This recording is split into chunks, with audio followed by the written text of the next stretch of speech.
lot that goes into serving the citizens of Daytona Beach. Staff members strive to deliver an experience that is worthy of being called world famous. Some work happens in the communities where we live, while a lot happens behind the scenes. Inside offices spread across the city are staff members working hard to ensure that Daytona Beach is a great place to live, work, and play. Let's shed some light on what's happening to serve you. Take a look behind the curtains and see what's happening inside Daytona Beach. This episode of Inside Daytona Beach will look at the process of opening a business inside the city limits. A business tax receipt is required to open and operate any type of business inside the city of Daytona Beach. The process can be done online via the Permits and Licensing page of the city's website at www.codb.us. Alternately, a citizen may wish to visit City Hall and apply in person. A license officer will then give the citizen a business tax receipt application, which is required to operate any type of business inside the city limits. The licensing process, however, is done through the state. A license officer will provide the citizen with a business tax receipt checklist, which contains a list of initial business contacts, state licensing agencies, as well as contact information from multiple business assistance groups. The citizen would then complete the business tax receipt application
Welcome to our June, should be July, July meeting. Planning board, we are happy to have you here tonight. A couple of quick housekeeping item. If you wish to speak tonight, please make sure that you go ahead and complete a green form for us and turn it into our secretary. Also, we will have a 3-minute limit on each speaker, and we do appreciate when you come to the podium, you state your name and address for the record's sake. May we have roll call, please? Certainly.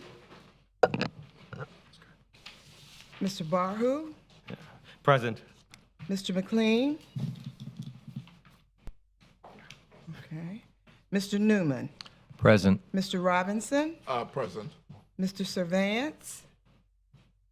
I believe he's joining us live via media, so we need to go ahead and prove that once you finish the. Okay, Ms. Washington is present.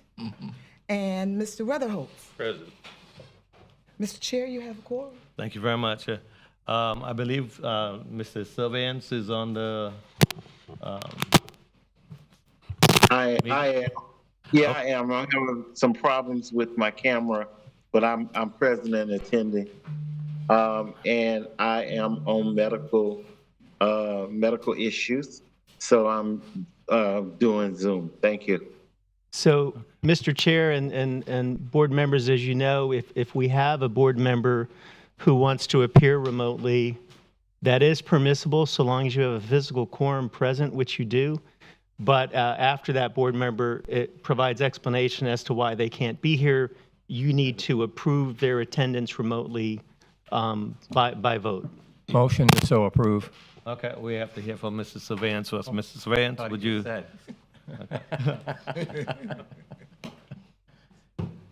Oh, I'm sorry. I thought I said it. He did. He did. Okay, that was all we need. Okay. All Yeah, right, so, I'm on medical. all right, so we have a motion Yeah, we have a motion. and a second. Okay, all those in favor, let it be known by saying aye. Aye. I have it. Opposes? All right. Item, let's see. Item number 3, the approval of minutes. Each board member should have had that, if you can get a motion. I make a motion that Second. we approve the minute. Okay, we have a motion properly second. All those in favor, let it be known by saying aye. Aye. Opposed have the same right. Carries. Thank you.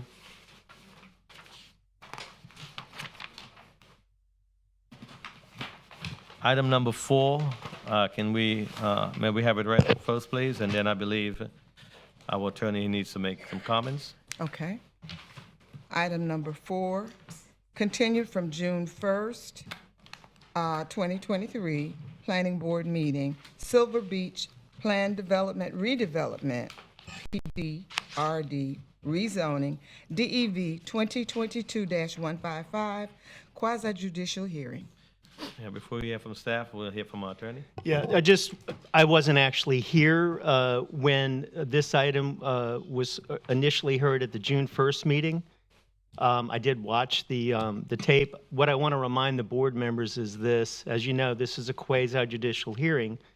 This is actually a continuation of a hearing that began on June 1st. So, if you get to a point where you're going to make a decision tonight, your decision needs to be based on the information presented at the hearing, which includes the prior meeting. Okay, and it appears from the agenda that there's a request to continue.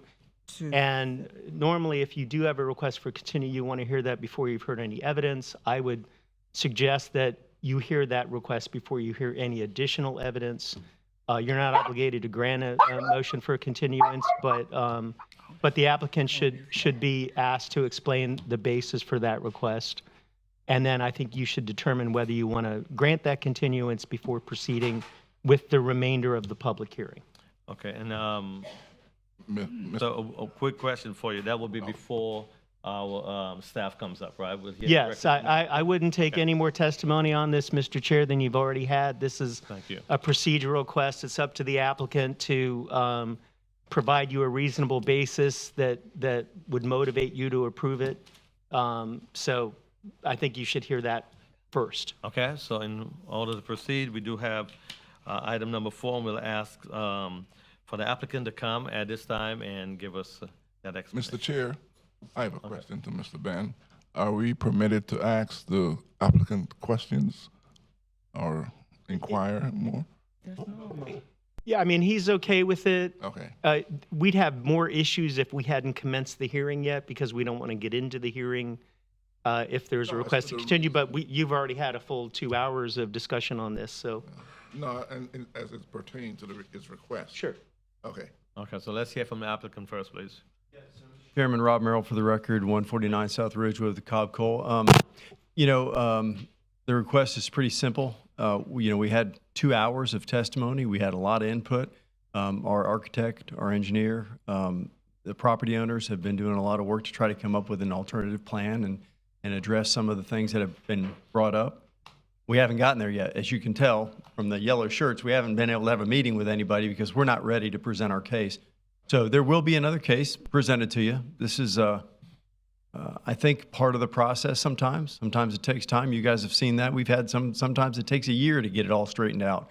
In this case, we're making a good faith effort. I want you to know that. I think that your planning staff can attest to the fact that we've had a lot of back and forth with them about some of the different approaches on this project. And we want to come together with something we hope will be agreeable to the planning staff, your city staff, as well as many of the residents that can, try to come to the middle of the road with us. So you've seen me do this in many times since you've been up here.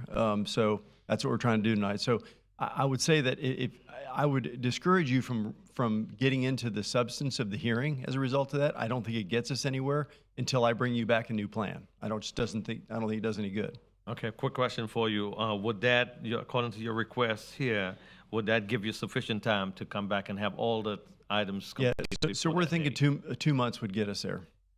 And by the way, I meant to tell you that I'd given you guys, I think, 2 or 3 weeks advance notice, so we didn't have people have to show up. So I apologize to them. I had gotten the impression that the word would have gotten out as a result of the 3-week notice ahead of time that we're going to continue this. So, and that I don't have the folks here to present the case anyway. So we're not prepared to do that. Okay, so your request is for continuance. Okay, board member, may I have a motion, please? I have a question Okay. to the applicant. Robinson? Yes, sir. As part of your planning, will you include another neighborhood meeting and discuss your alternative plan or your updated plan with the neighbors?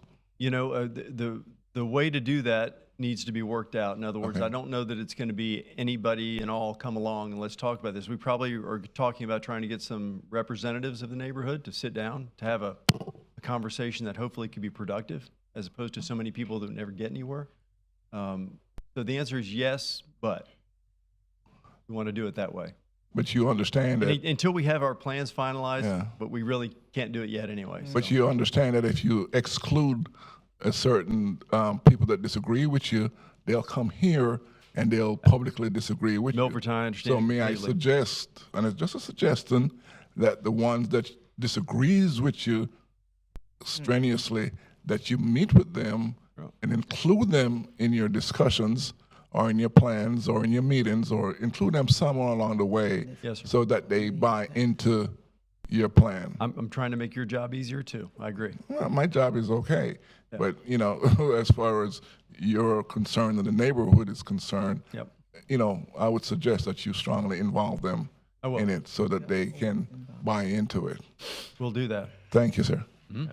Thank you. All right, board, what's your recommendation? Can we make a provision that they do that, meet with either the Beachside Neighborhood Watch or have another public meeting for the neighborhood Are we- before bringing back a new plan? So when would the Beachside Neighborhood Watch meet? Yeah, You know, Jamie? First Thursday. Oh, we can make a motion for that. Well, I don't know that we want to pin it down. Well, let's say that's one of the options, Jamie. Because the logistics don't work out, they don't work out. There will be a conversation with representatives of the folks that are involved in this. In answer to your question, if you want to require that as a condition of the continuance, you can. Okay. In Milverton, I got to give you one editorial note. The noise you hear from the back are the people that I don't want to show up to have the conversation. I didn't hear. I'd rather have representatives who are not going to behave that way. Rob, if you do have the, They can come to your meeting. if you do have the meeting though with the neighbors, are you sure that that September is going to be enough time to be able to Right. meet with the neighbors and still be able to make it back for the September meeting? That's what I asked. So the logistics of that part of it might be difficult. I think to be safe, maybe we push it back one more. Yeah, so to the October meeting, which would be October 26th? Would that give you sufficient time Yeah. to have That works. a meeting, community Yep. meeting? Okay. So that would be part then, We're getting near Halloween, so that might be even better. okay, that would be part of the request, if that's what the I'd like to motion of see the that, board yes. is. Yeah. Okay, so may I Would have? you want to meet at Beachside Neighborhood Watch meeting? Is that where you? So one of the things that, Vernon, that I was worrying about the logistics is sometimes that's a small area that if all the people come, it might be too much. But I that's one option. I would just say let's make that an option. I understand your desires to have as much back and forth with these folks as possible, and we're going to work on that. It makes all of our lives easier. Okay. Because, I mean, they have a meeting there at Our Lady of Lourdes. Could be the case. So I know representatives of this group that are organized and can get us a place, or we can come up with a place and deal with the logistics. I think. Well, one of the, as part of that condition or that request would be to have, and I think most of the neighborhood, or the meetings are held within or close to the actual event. So I know you will work that out and you'll figure that out. Okay. So what would be the motion for the board? If I can make a suggestion, and it's based on what I understand to be the intent of the comment, you want to condition the continuance on them having another neighborhood meeting, Yeah, the way that's established in the Land Development Code. So Ben, I don't know. Okay, so what you're saying is another 300-foot radius meeting. To me, that Okay, so they say no. I'm okay with that. So we're saying a meeting of some sort that is intended to try to make peace among the folks that don't like the project as was originally proposed. my concern about something that vague is that it could become a source of dispute as to whether you've met the condition. No, I hear you. Meanwhile, if what the board does is requires you to have a neighborhood meeting, the Land Development Code has notice requirements, timing requirements, location requirements. It's very easy to see whether those requirements have been met or not. That would not then be a subject of dispute. And as you can see, there are a lot of people from the community here.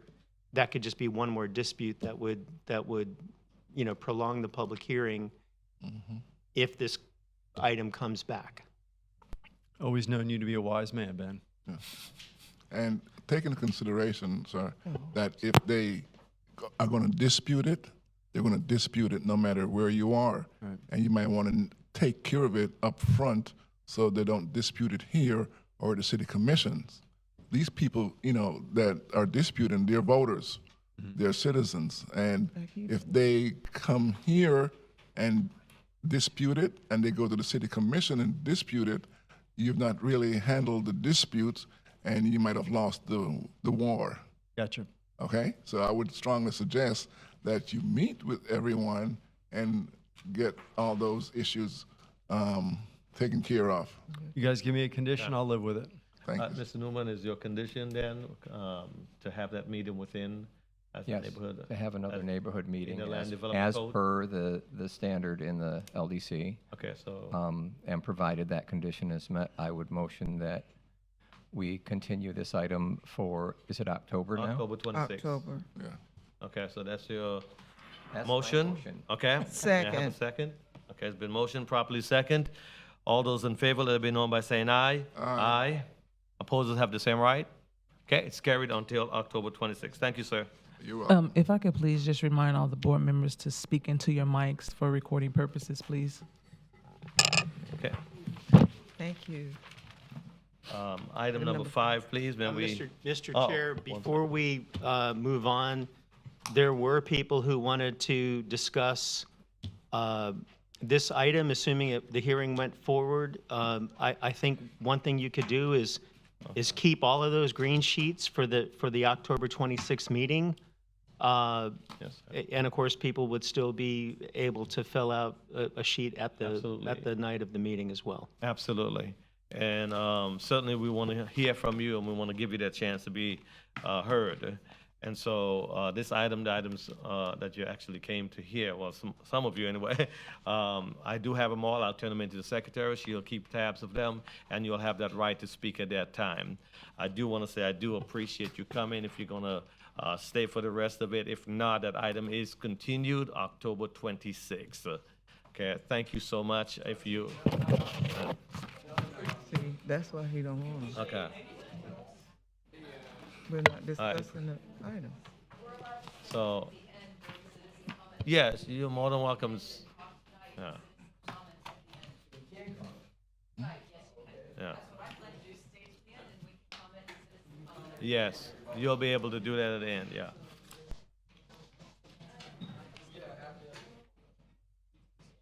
So, Mr. Chair, what I would recommend is during the citizen comments Yes. section of the public comments that you basically a- read off those sheets, and anybody who's here could still come up. Absolutely. But the other thing I would remind the board is that this is a quasi-judicial hearing, which has been continued. So you're making your decision based on evidence presented at the hearing, Not, and evidence that's presented at the end of the evening. You would not consider that in your final decision. And if somebody believes that they have evidence, that they would still want to show up Right. at the continued hearing to give that, so that it's something that you can consider legally in making your decision. yes, sir. Thank you. Okay, thank you very much. Ready? Item number 5, please. May we read item number 5? Certainly. Item number 5, Water Supply Plan, Large Scale Comprehensive Plan, Text Amendment, LSCPA, DEV 2022-194, Legislative Hearing. May we hear from staff, please? With the city. In your folders, you should have the capital improvement plan. I added that, even though that is also in the water supply plan. Wasn't sure if DEO would want that or not, so I decided last minute to include it. It just reflects what's exactly in the plan. This is a request, and another thing I want to, the Deputy Director of Utilities, Eric Smith, is here answering technical questions you may have.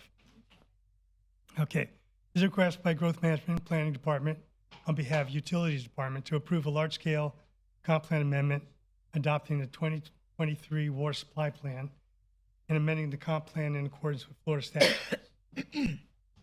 Sections 373 and 163 require that local government's water supply plan and work plan be updated within 18 months after a water management district's governing board approves an updated regional water supply plan.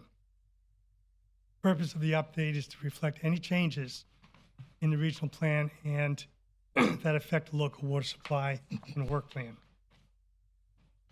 So the intent of the city's 10-year water supply facilities work plan is to identify and plan water supply sources and facilities needed to serve the existing and new development within the utility service area of the city. Chapter 163 requires us to adopt one within 18 months. It was adopted by the regional district February 8th, so that would make it now, 18 months. We're a little late, but we also had to go through a consumptive use permit update, and that took some time as well. Can't have that. You can't have the water supply plan without the CUP done. So the service area, just to give you an idea, is it's 84.5 square miles. It encompasses the entire incorporated limits of Daytona Beach, several areas outside the city limits, including the city of South Daytona, and a portion of Daytona Beach shores, and areas of unincorporated Volusia County. The majority of the customers are on the east side of I-95, but as you know, we're having a large amount of development west of I-95. So about that 3,100 acres mentioned is actually Avalon, and we have an agreement with Ormond Beach on water and sewer service, and that's yet to be played out until Avalon starts coming back with whatever developments they're planning to do. We also have a contract with City of South Daytona, and we provide about 1 million gallons per day of potable water and reuse, subject to availability. As of 2022, it's estimated the city served over 100,000 residents in the service area, both within and outside the city limits. Potable water, with potable water, and served 13.58 million gallons a day of water to customers throughout the service area. So the proposed amendment includes adopting the water supply plan as an appendix. This is on the recommendation of the Water Management District, because this will allow for an easier update or wholesale replacement in the future updates.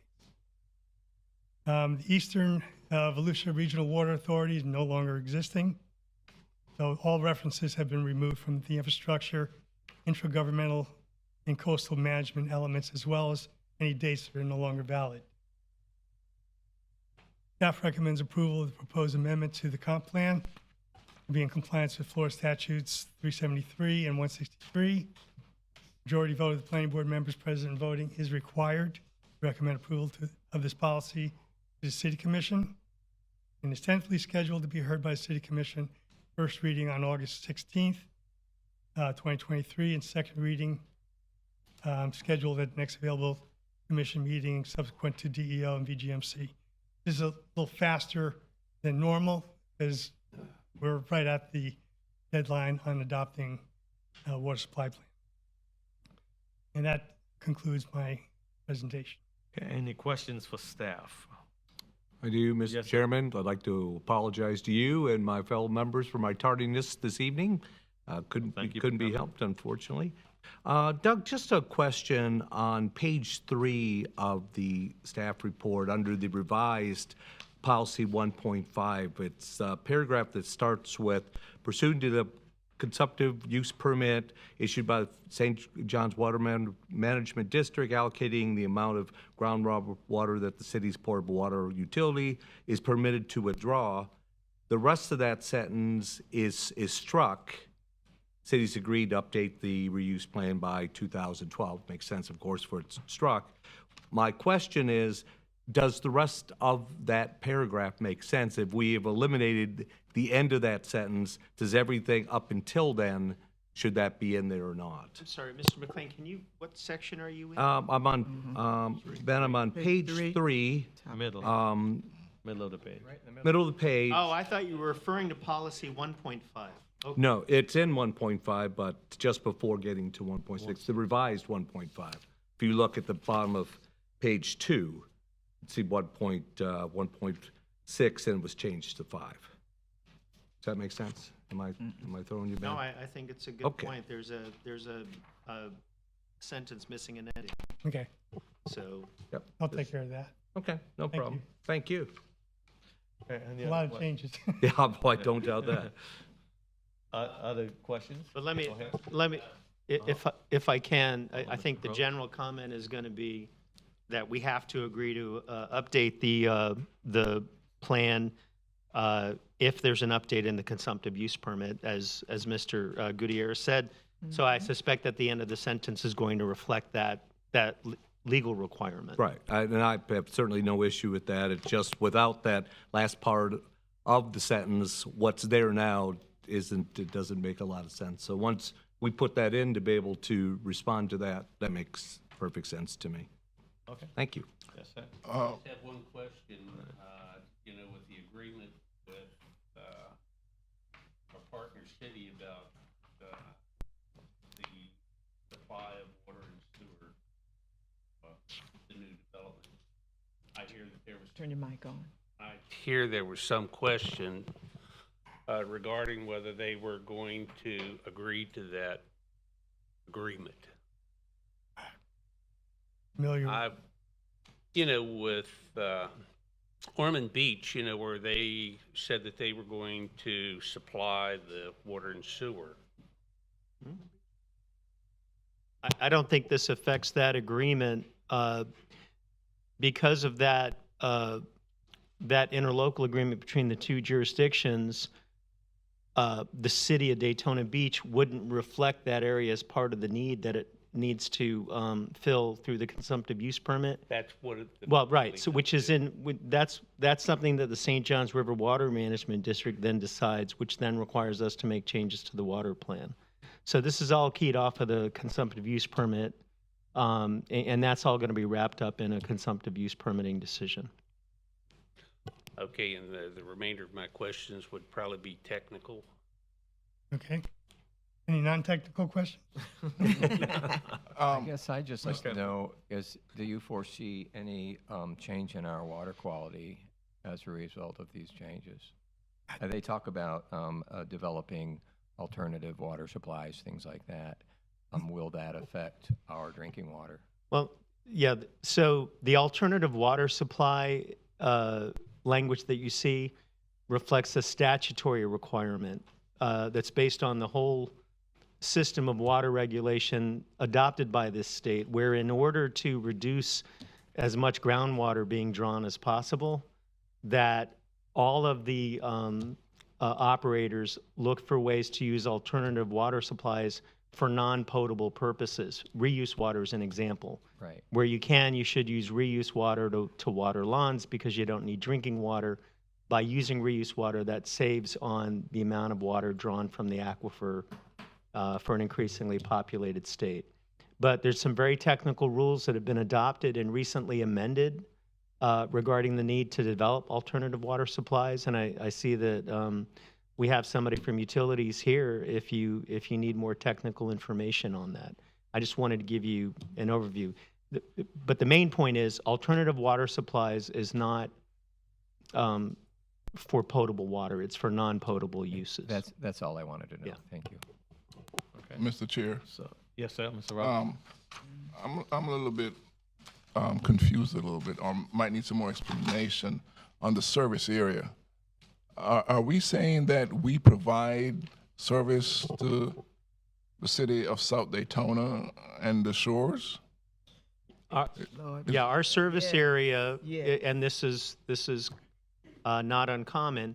Our service area does not necessarily need to be totally consistent with our jurisdictional boundaries. Some cities have a service area smaller, some have areas that are larger. We're only able to serve South Daytona and Daytona Beach shores because they've asked us to do so, and we have agreements with them to provide for that service. Well, Pay for it. that brings into mind the question that do we influence their decision in terms of growth? If we're providing them water and they're building, how do we influence their growth? And how do we provide for our own growth if we're servicing them also? So that's an interesting question because the cities of Daytona Beach and South Daytona recently entered into a new wholesale agreement. Okay. And one of the things that was specifically done in the new agreement that was missing in the old agreement was figuring out how much of Daytona Beach's water capacity should be reserved for South Daytona's use. And then once having figured that out, the agreement then provides a mechanism for determining under what circumstances South Daytona can get more water than South Daytona already has. And at that point, South Daytona would be like any other customer of the city. You probably remember and recall when you see comp plan amendments come through that there's a whole analysis of water capacity. Mm-hmm.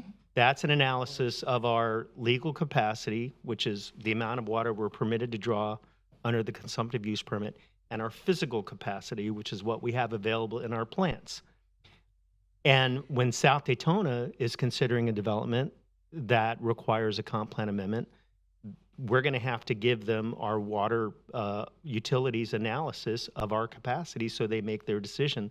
They operate under a comprehensive plan and growth management too, where under certain circumstances, they may not be able to approve a comprehensive plan because of those issues. But the big picture answer to your question is we have those kind of provisions worked out in our agreements with the sister cities. So when I see an amendment that comes through, that is already taken into consideration. When you see a comprehensive plan amendment? Yeah. Right, because we determine what capacity has been consumed, if you will, or taken up Okay, based on payment of impact fees. okay, So, for example, if a PD agreement gets approved, we don't reserve capacity for that PD agreement. We only start reserving capacity when impact fees are paid, and that's at the building permit stage. So, in theory, if you follow the idea, there could be a lot of developments that are approved for rezonings or comprehensive plan amendments, and then won't get approved at the building permit stage if we don't have capacity to give them water. so should we be given an update at each meeting in terms of our water capacity before we approve some of these requests that comes through? Well, what I'm saying is your approval of those requests doesn't affect our water capacity because they're not a commitment to reserve water capacity. Okay. Yeah. I just don't want to run out of water, and the city's just drinking our water. The whole system is designed to avoid that, and it's very heavily regulated. Okay. So do we want to hear from our utility person? Yeah. I want to come on up and give us your name and address for the record, please. Thank you. Good evening. I'm Eric Smith, the Deputy Utilities Director. Okay. Yeah, questions, sir? Okay, I have a couple different questions. First of all, with the water that we use or give to whatever city, is that master metered? Yes, sir. Is it just from one Is it just from one location, or do you have, 2 master meters or 3 master meters? Sure. So for the city of South Daytona, that we have as Mr. Gross was just speaking to, I believe we have 3 points of connection. They're all master metered. Daytona Beach Shores, those are individual customers, so they're metered individually. Versus South Daytona, there's 3 points of connection, and anything that South Daytona takes is through those 3 meters. Okay, do we give a premium when we sell to the different cities, premium on the water? That is maybe a better question for. I want to make sure I understand the question. Are you asking whether we charge them more than we charge Daytona residents? Yes. Well, both Daytona Beach Shores and South Daytona provide the retail service to their own customers, which is a cost that, we therefore don't have with regard to their customers. So with regard to both cities, we provide them rates, wholesale rates that are determined by our rate study. Because it's pretty common for other cities to charge a premium whenever they supply water from our usage and our facilities. And so I think that that's something that the city should look into, and it's a very common practice. So 2 things. First, we have an old agreement with Volusia County wherein we received a lot of money from them. Okay. And we're precluded by that agreement from doing that. Now, if you have an agreement with the county. Yeah, and in addition, and that applies to unincorporated residents. And in addition to that, I don't quote me, but I think the state statutes were amended this year to prohibit that practice. And if they weren't amended, I know there was a bill that went pretty far that wasn't actually signed. So there is, I think, pressure on municipal utilities not to do that. And we don't do that. Okay. Another thing on reuse. Everybody's talking about reuse in potable water, but I think that one of the major issues in reuse should be fire systems. Having, everybody talks about irrigation, that's a very minor thing. But on the fire systems, having separate lines that could be used for all of the fire systems throughout the hotel regions, to be using reuse water. The biggest thing is fire hydrants. Having separate reuse for fire hydrants. I know it's probably up above, but what's your thoughts on that? So from I'll, address it from maybe 2 standpoints. For existing kind of built-out portions of the city, where that becomes an issue is kind of like you were alluding to, is getting the water to the buildings, retrofitting the buildings with, a separate fire supply line. I do believe that the Florida Department of Environmental Protection, who regulates what reuse can and can't be used for, they do allow it for fire suppression. I'm not sure if that's internal to buildings or if it's only, like firefighting. We have the Bennett Swamp project that we do have fire hydrants along that. If the Department of Forestry ever, had a wildfire out in that area, they could use our reuse to fight it. I know that they did have an agreement that you could use it inside the buildings. I've been out of the industry for a few years. And especially there was a lot of around the Orlando area where they were putting it in the fire systems. Now we've got an excess of 10,000 homes, that's just in the planning stages and more to come. And a lot of commercial use over on the west side. And I think that it would be very prudent of the city to work something in that in their infrastructure and to see if they could incorporate it, and instead of using potable water would be a major savings to the city and possibly pass on the cost to the developers. Yes, sir. Putting in new lines.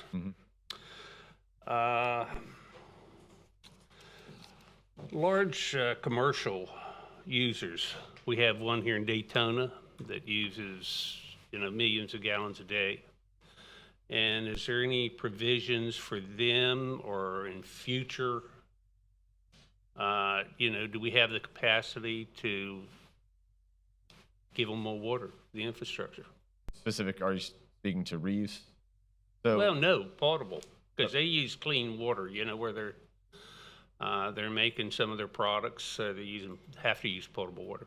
Sure, yes, sir. So, as Ben was speaking to earlier, when we have the developments or phased approaches, as an industrial manufacturer may have, that all gets built into they have to supply utilities with what their projected demands are, and that we look at that both from a modeling standpoint, from a capacity standpoint, to ensure that the water is available.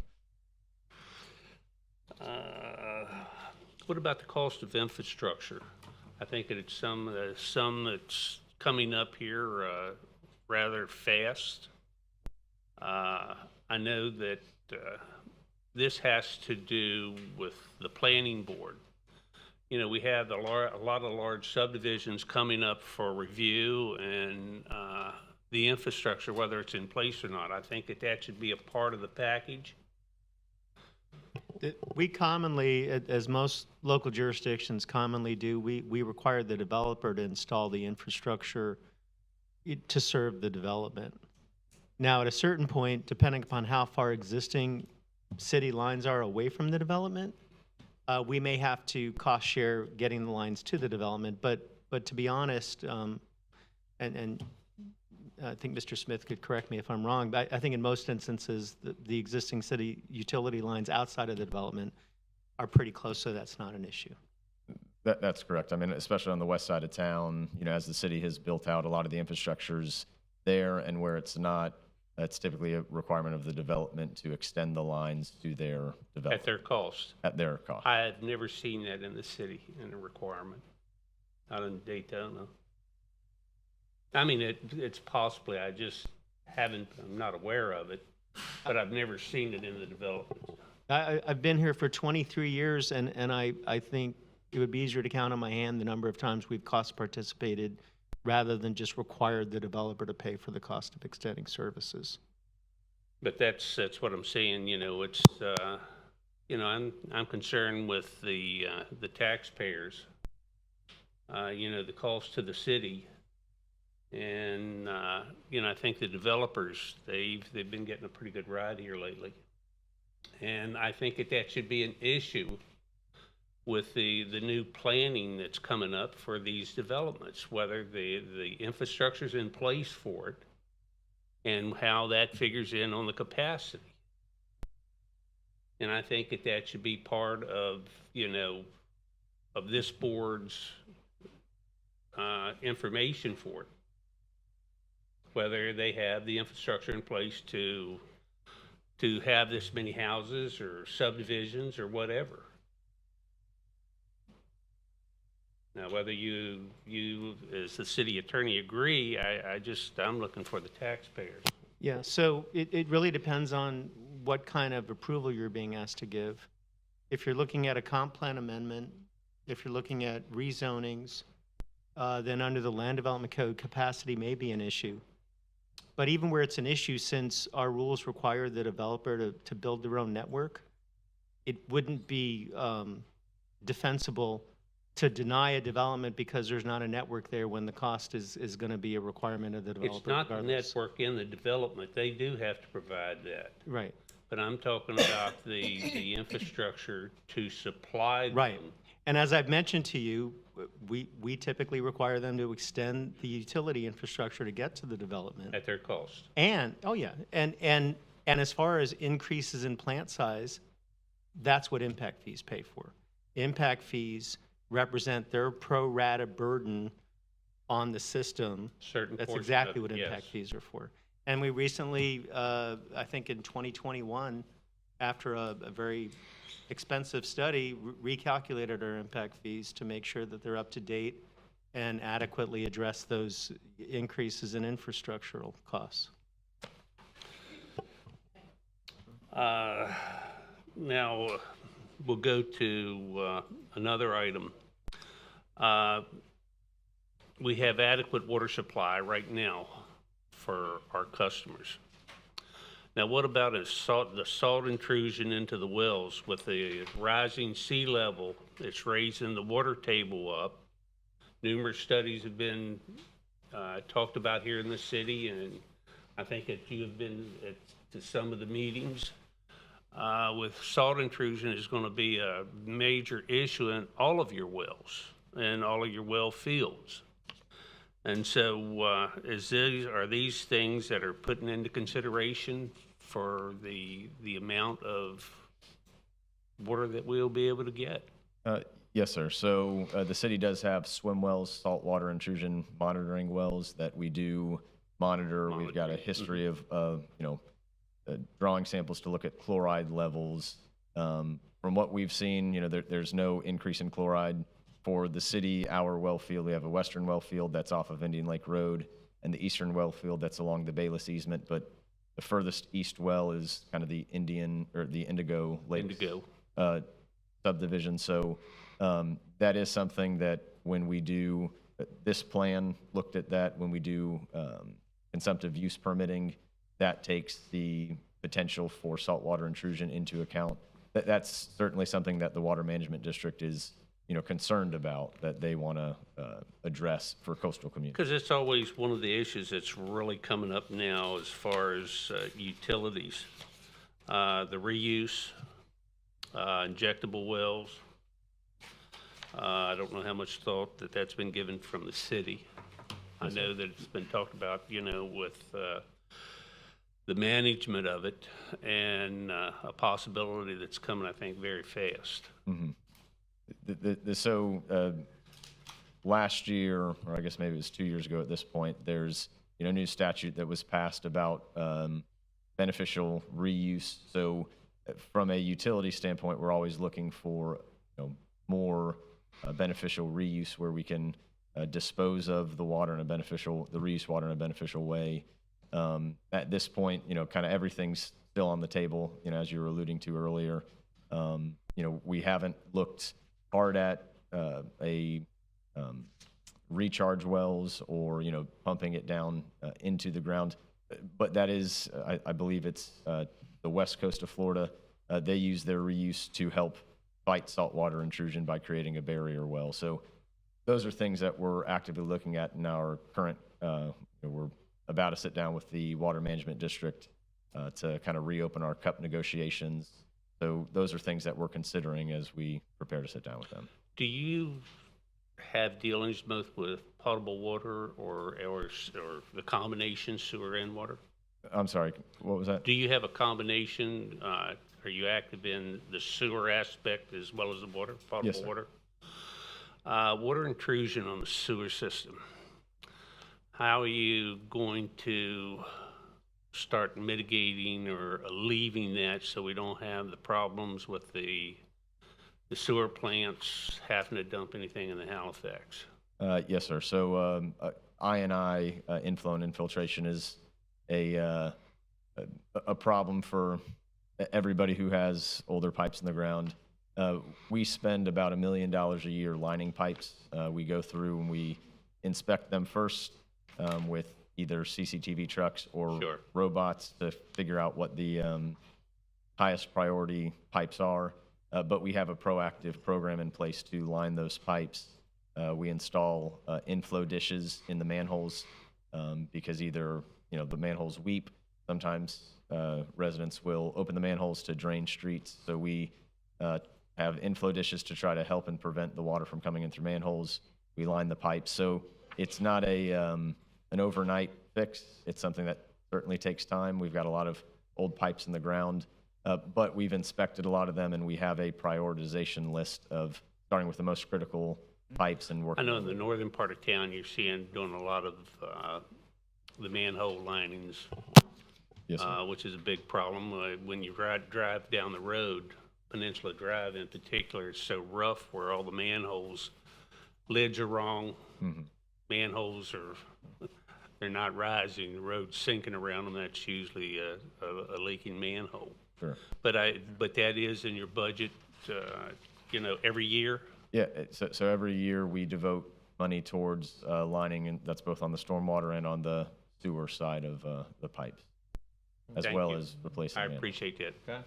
Thank you. Any other specific questions as it relates to our item? Yes, Mr. Chair. Okay, Mr. Robinson? Thank you for coming to give us some information.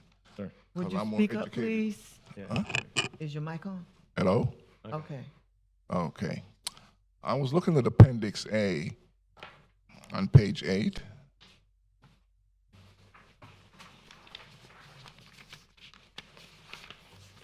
And you discussed the population and the portable water demand summary. And you said in 2028, is that a households or actual individuals? That would be the actual individuals. What is it now? I don't know what the latest census has. Yeah, population Daytona Beach is approximately 80,000, I believe. I don't know if this number actually includes those South Daytona as far as I know. So, It does. yeah. I think it does, yeah. So if we're serving 78,000 people in Daytona, and we have an agreement with the Shores and South Daytona, we're like at this number now, aren't we? I'm sorry, say that again. Aren't we at this number now? The 100, and so if you're looking at Table 1, 2028, 104,000, I mean, I couldn't say if we're at that number now. So the numbers, these projections were based off of our most recent consumptive use permitting process that was done in 2019. Population projections is not an exact science. At the end of the day, you're looking at data to try to determine what you think the population is going to be in the future. So with the data that was at hand back in the 2019 timeframe, that was the population projection. So that needs to be updated. So to that point, we recognize that there's a lot of growth happening in the city, and that's why the cup that we're currently operating under is a 20-year cup. It's good until 2040, but we're already going back to renegotiate to account for the growth that we're seeing. Yeah, because when we look at the west side, when you have 3,000 homes built in the Margarita Villa, and then we have another 3,000 coming up in Avalon, and we keep approving, 500 apartment complexes and so forth. I think we've exceeded this number. So, And you said by 2033, it's only going up like about 3,000, 3,500 home individual. based on the projections that were done, at the time, these are the numbers that when we go through the permitting process with the St. John's Water Management District, there's back and forth as far as what they think the population projections are versus what we think. this is essentially what the agreed to number was. The key number in this table isn't the projected population. Correct. It's the projected potable water use and the average daily permitted water use. The projected potable water use is, you typically project it based on the number of people you're serving. But the reality is they measure how much water is being taken out of the wells, and they have to report that information to the Water Management District. And at some point, if we're exceeding what we're permitted to do, the Water Management District comes back and starts leaning on the city to use more alternative water supply and take other steps to keep that water from being exceeded. Because it's the Water Management District that's responsible for managing all of the aquifers and all of the capacity within its jurisdiction and making sure that those limits aren't exceeded. Yeah, but what I'm saying is when we get a request, to approve a recommendation, and we have 3,000 homes coming in, and say that's about 6,000 folks, we're using these old numbers that are not true to make that approval when we talk about the water. The approval doesn't obligate us to serve those 3,000 homes with water. We only become obligated to serve those homes with water, if at all, when building permits are applied for. And until building permits are applied for, we can't go to the Water Management District. In fact, they'll reject an argument that we've approved a rezoning that includes those 3,000 homes. The Water Management District doesn't allow us to include that in our request to increase the cup because we're not legally committed to providing them with water. But we're making a recommendation, though, to the city commission that they should approve it based upon the information that we have, which is not correct. Well, the information is as correct as far as it can be projected, but regardless of whether the information is correct, it doesn't result in a commitment on the city's part to provide water. And later on, if one or more of those 3,000 homes would cause us to exceed our capacity limits, then we don't issue the building permit. And if I may, I mean, so Latitudes is probably a good example. The number of homes that you speak to, I don't know when that development started. I mean, they're not complete. So as far as built out, all those homes haven't, been built and are moved into yet. So when we look at those large developments like that, which Latitudes would be included in this number because of the timing in which it was done, we had those projections included. But this is a 10-year plan. So again, it's a snapshot in time, looking 10 years ahead. But a lot of times those larger developments, they're on that time frame as far as how long it takes for those 6,000 residents, let's say, to actually move in, become residents, and start using the water. Okay. Are there any other questions? Okay. Thank you very much. Thank you. All right. Since staff is our applicant, Thank you. I don't have any other speakers on any other green forms. Anybody wish to speak to or for or against this item? No? All right. Board, may I have a motion for item number 5, please? Yes, Mr. I make a Chairman. motion, we approve item number 5, water supply plan, large-scale comprehensive plan, text amendment, DEV 2022-194. Second. I second. Okay. We have a motion properly second. All those in favor, let it be known by saying aye. Aye. Aye. Opposed have the same right. It carries. Thank you very much. Okay, may we have item number 6 read, please? Certainly. Item number 6, Hallmark Heritage Major Site Plan, DEV 2022-021, quasi-judicial hearing. May we hear from staff, please? Good evening, Planning Board members. My name is Paula Long.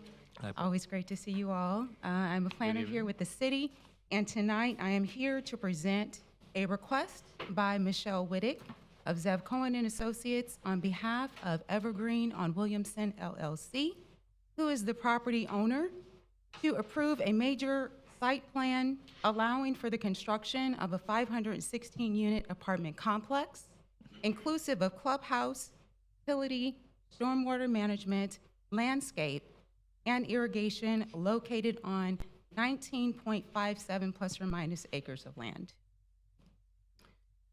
As you can see here, the site location is northwest of the corner of Strickland Range Road and Williamson intersection.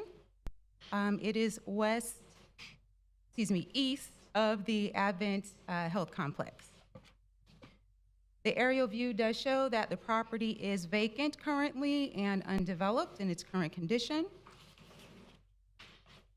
The future land use for this development is mixed use.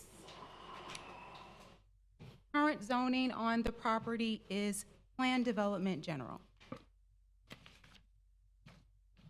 This development, actually the entire PD, was approved by the City Commission December 16th, 2021 as the Hallmark Heritage Plan Development Agreement.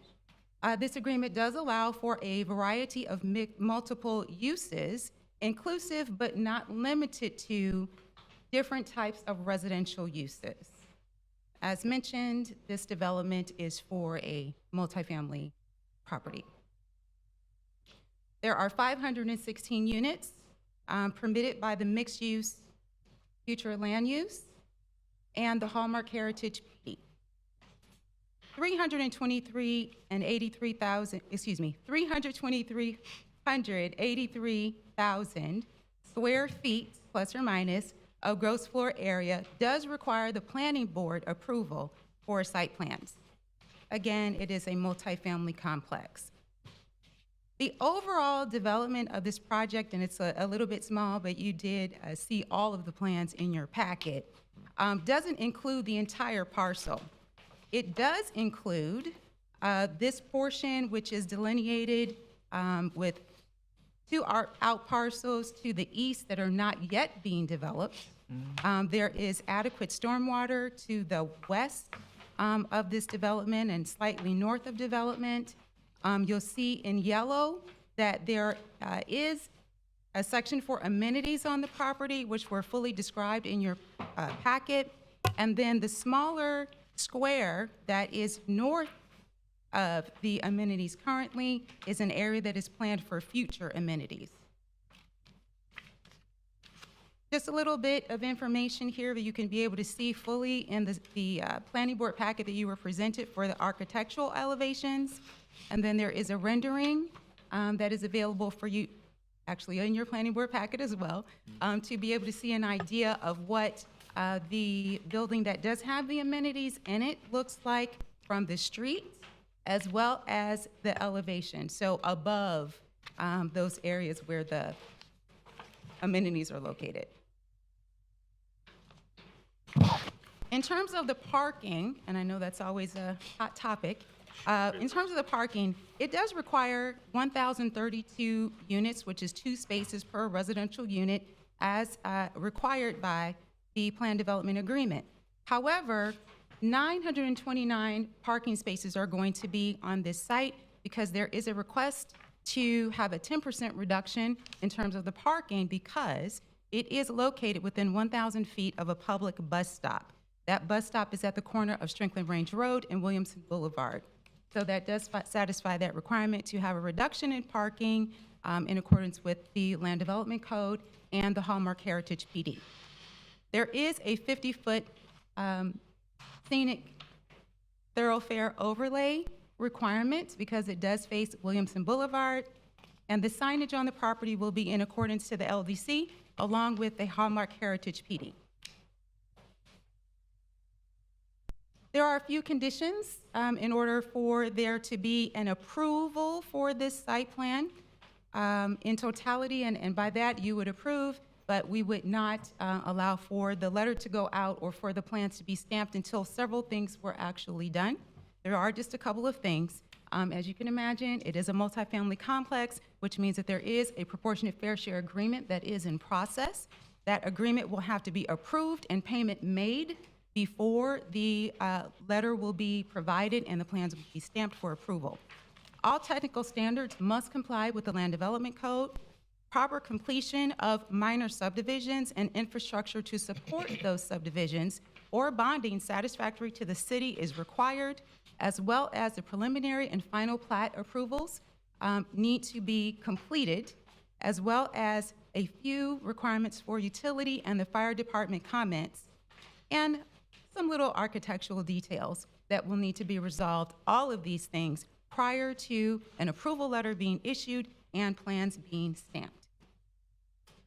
Provided all of those just aforementioned items are satisfied appropriately, bless you, staff does recommend approval of the Hallmark Heritage Evergreen Major Site Plan for the construction of a 516-unit apartment complex, inclusive of clubhouse, stormwater management, landscape, and irrigation.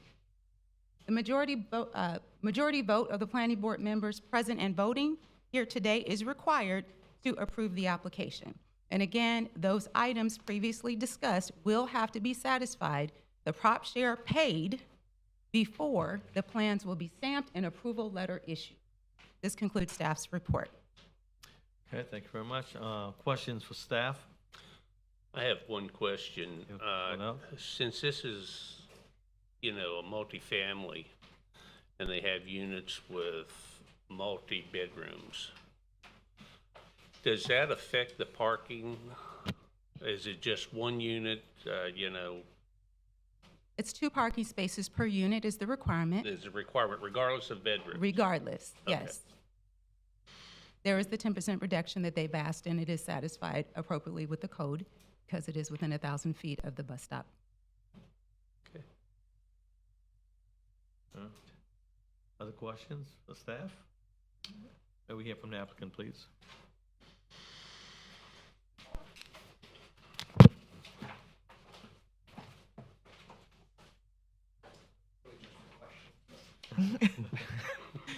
Joey Posey, 420 South Nova. I just wanted to come up since I was invited to just mention that if there's any questions, I'm happy to answer them. This is, if it looks familiar, I think we were here maybe 1 or 2 meetings ago for the preliminary plat part of this. So I know it was indicated as part of the staff report that those are conditions of approval, but we've already met one. So, but I'm available for questions if there are any.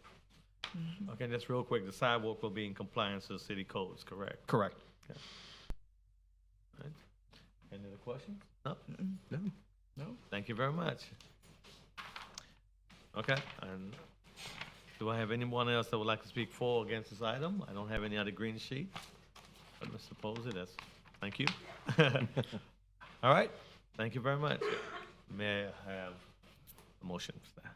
Mr. Chairman, move approval of all traffic, stormwater, and utility conditions of agenda item number 6, major site plan approval, DB 2022-021, Hallmark Heritage Evergreen. Second. Okay, it's a motion properly second. All those in favor, let it be known by saying aye. Aye. Tony, you still there? Okay. Opposers have the same right? No, No what? I don't agree. I mean, I Okay. vote no. So it's 1 no. Okay. All right, motion's carried. Thank you very much.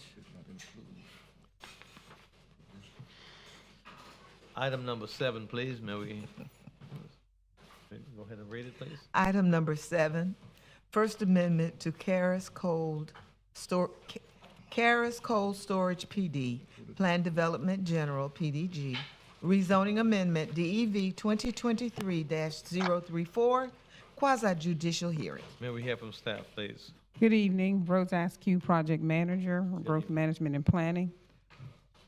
This is a request by Jessica Gow, Esquire, with Cobb Cole, on behalf of KCS Icebox GAB1 LLC, which is the property owner, to amend the CARIS PD to modify parking for industrial uses, memorialize existing billboards, increase permitted wall signage, and allow for EMC signs. The request also identifies 1 additional historic tree that they are requesting to be removed from the property and is required to be approved by the City Commission. This is the site location. It's located on the west side of Williamson Boulevard and east side of I-95, approximately 0.3 miles south of Williamson and Bellevue intersection. Williamson Boulevard and Bellevue intersection. This is an aerial view of the property that is currently under construction. The current zoning on the property is Plan Development General. The current future land use is general industrial. The project history: in 2022, the City Commission approved the Karis Plan Development rezoning for 67.5 plus or minus acres to allow for an industrial development primarily intended to accommodate warehouse, storage, and distribution uses, as well as limited office and transportation-related uses.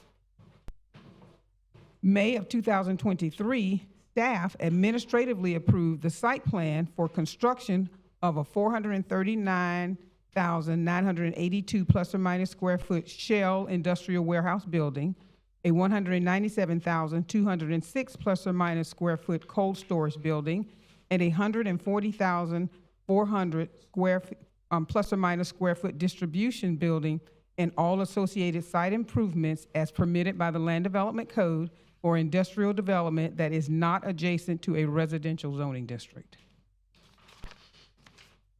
For a project description, the First Amendment to the Karis Plan Development Agreement is to replace the approved PD plan that was part of the original plan development agreement that got approved, and replace it with a PD plan that is reflective, that is consistent with the approved site plan for the property.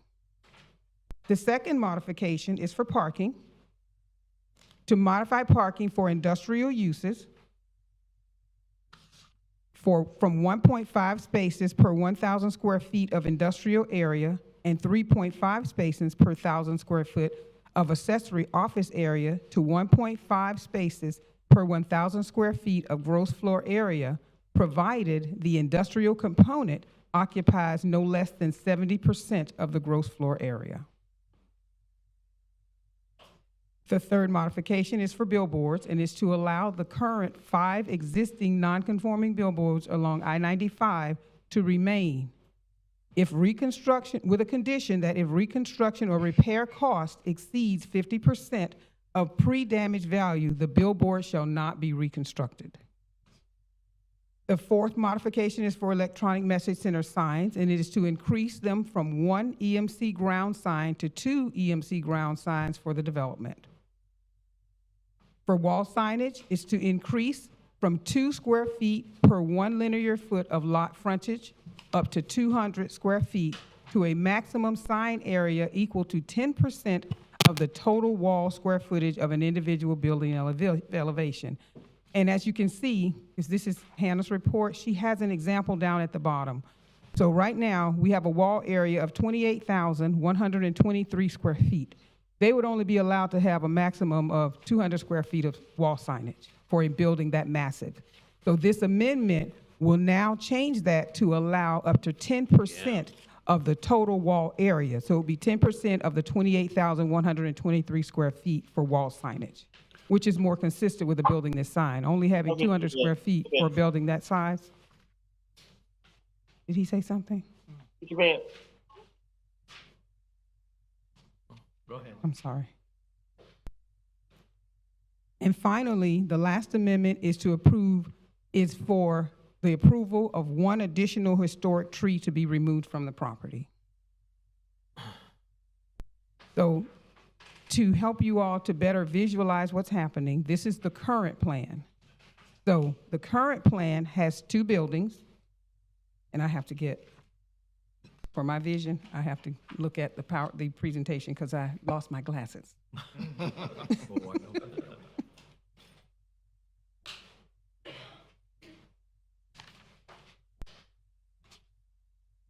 So the existing plan has 2 buildings.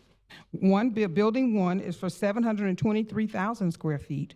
The second building is for 217,000 square feet. Oh.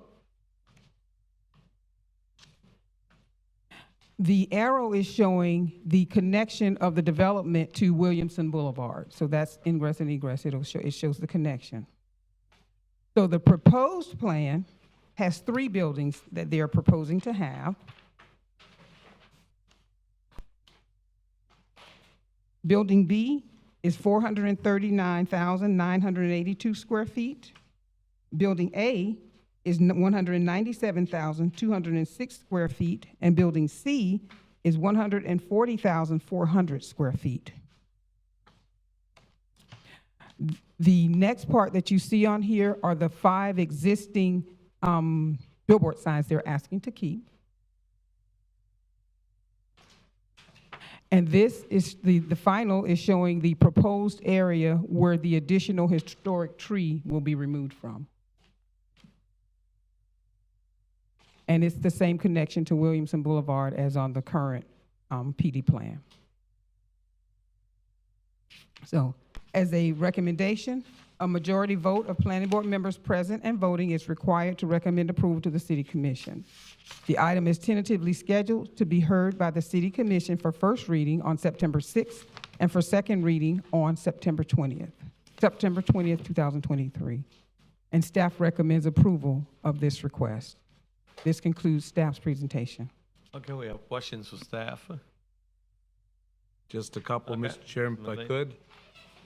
Rose, some of these have to do with math, so I'm going to apologize up front. I know how crazy that can be. But first question, I'm curious, the portion of the project that faces Williamson Road, is there any standard with LDC where we require a sidewalk for that portion? Yeah, I've got it. Any development that gets developed along the frontage of the right-of-way, they're required to install a sidewalk along their property boundary. Okay, and that's great. I just didn't see that addressed. Yeah, at and all, as but a matter the of fact fact- that it's done, it's good enough. Yeah, and the sidewalk that, or excuse me, the site plan that we approved for this project included a sidewalk along the frontage of Williamson along their property. Perfect, thank you. Rose, I'm going to try to take you through this parking thing and try not to go too crazy with the numbers. The three entities we have, the 3 buildings that we're talking about, total approximately 818,000 square feet. We're talking potentially up to 30% of that lot could be office use, potentially. That's accessory to the warehouse use. Yes, thank you. And that, use that, Matt's about 245,000. That's the most, of course. It could Yes, be sir. less, of course. And if you take the difference between the 1.5 parking spaces per 1,000 feet that you use for industrial use, the 3.5 for office use, that difference is 2. Potentially, you could have as much as 490 spaces being reduced. Now, it could be less, and I understand it can be, but it's possible we could be reducing the parking if indeed that component was 30%, and we allow all the parking to be at just 1.5 as opposed to 3.5. That's a difference of up to 490 spaces.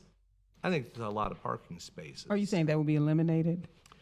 I think we should at least talk about that. That seems to me just a major amount of parking spaces to reduce, potentially. I just wanted to put that out there. And I think that's something the applicant may want to address as part of the site plan that's been approved, because the site plan clarifies the reduction in parking. Fair enough. If there is one. Thank you. Okay, and last on the wall size, you did a great job of explaining that. My question would be, as I'm looking at the example there on the bottom of page 3 of our staff report that we're looking at, and you mentioned that the maximum is 200 square feet per entity, if you will.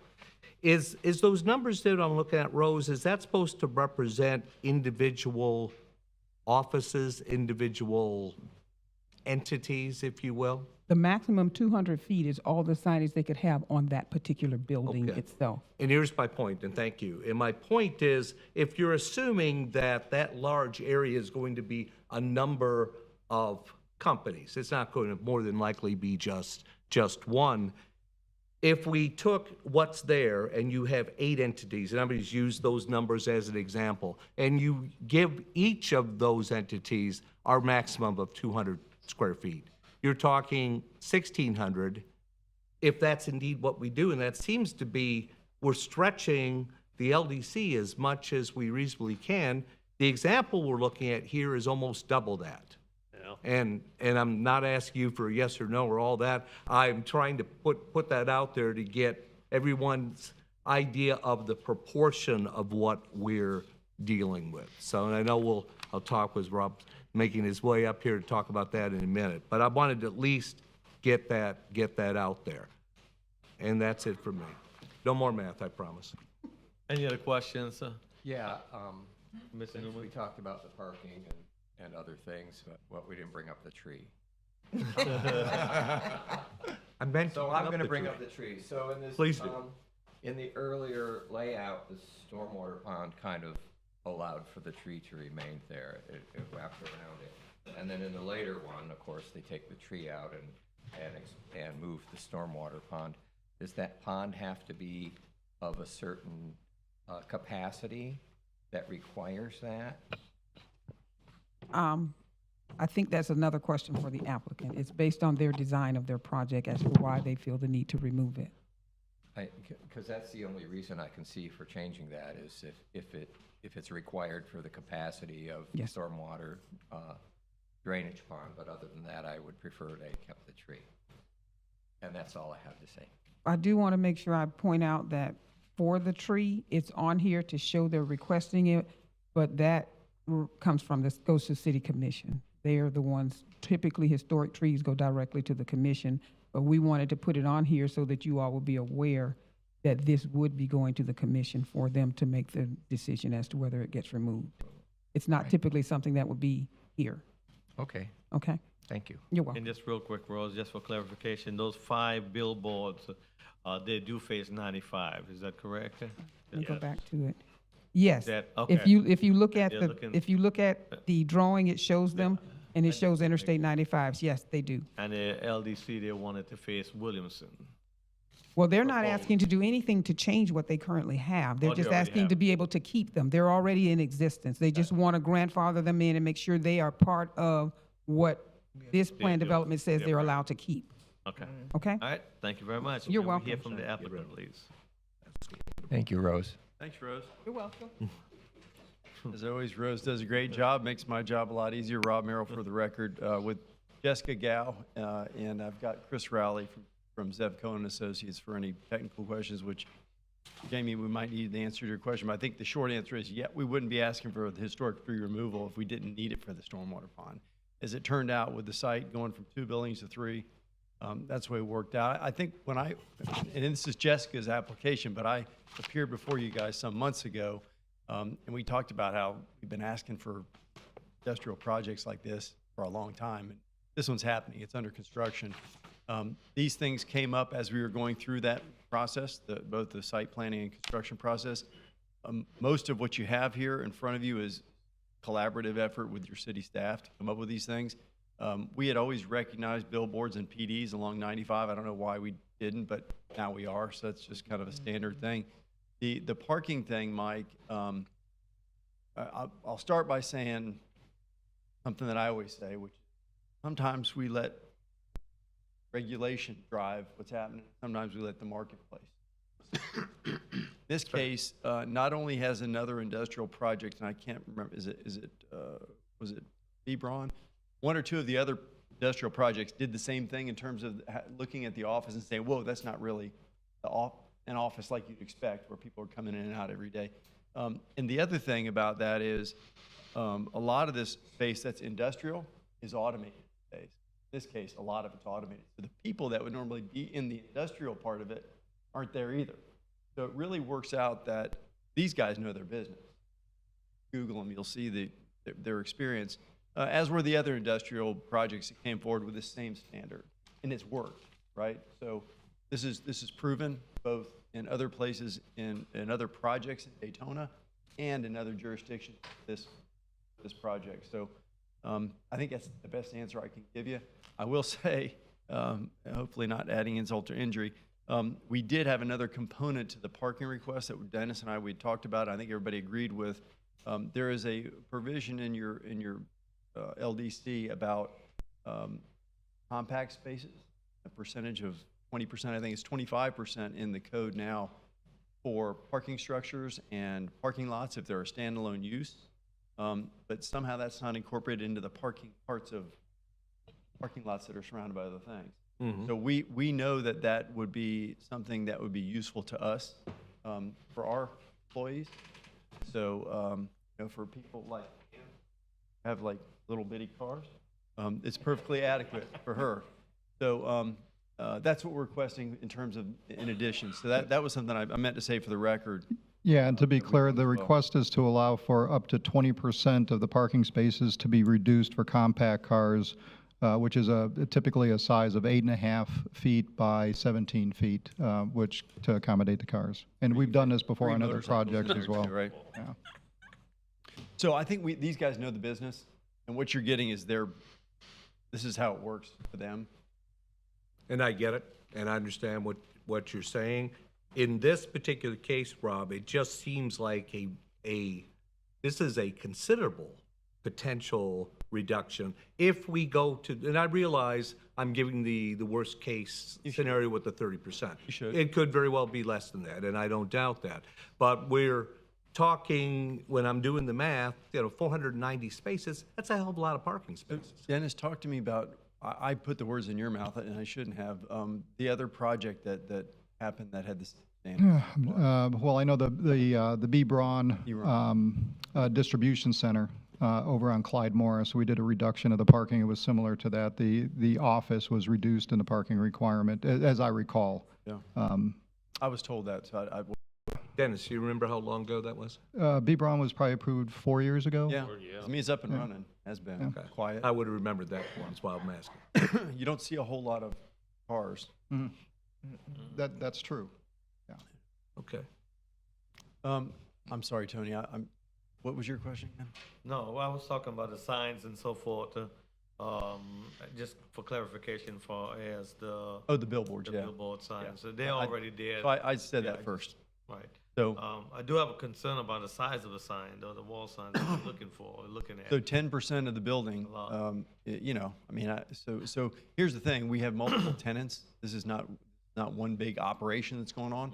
So we need it to make sure that we have direction. A lot of it's directional, getting the right people to the right place. That's what they've done in other places. I think it's, you know, to scale. And when you look at signage, is it to scale? Is it appropriate? Is it tasteful? I think it checks those boxes off. So hopefully you guys will support this. This is the kind of project that we want more of them. But Rob, just talking about that, and that's what I was mentioning when Rose was up, if we take what is in the LDC now, a maximum 200 square feet, and we say it's not per wall, but it's per entity.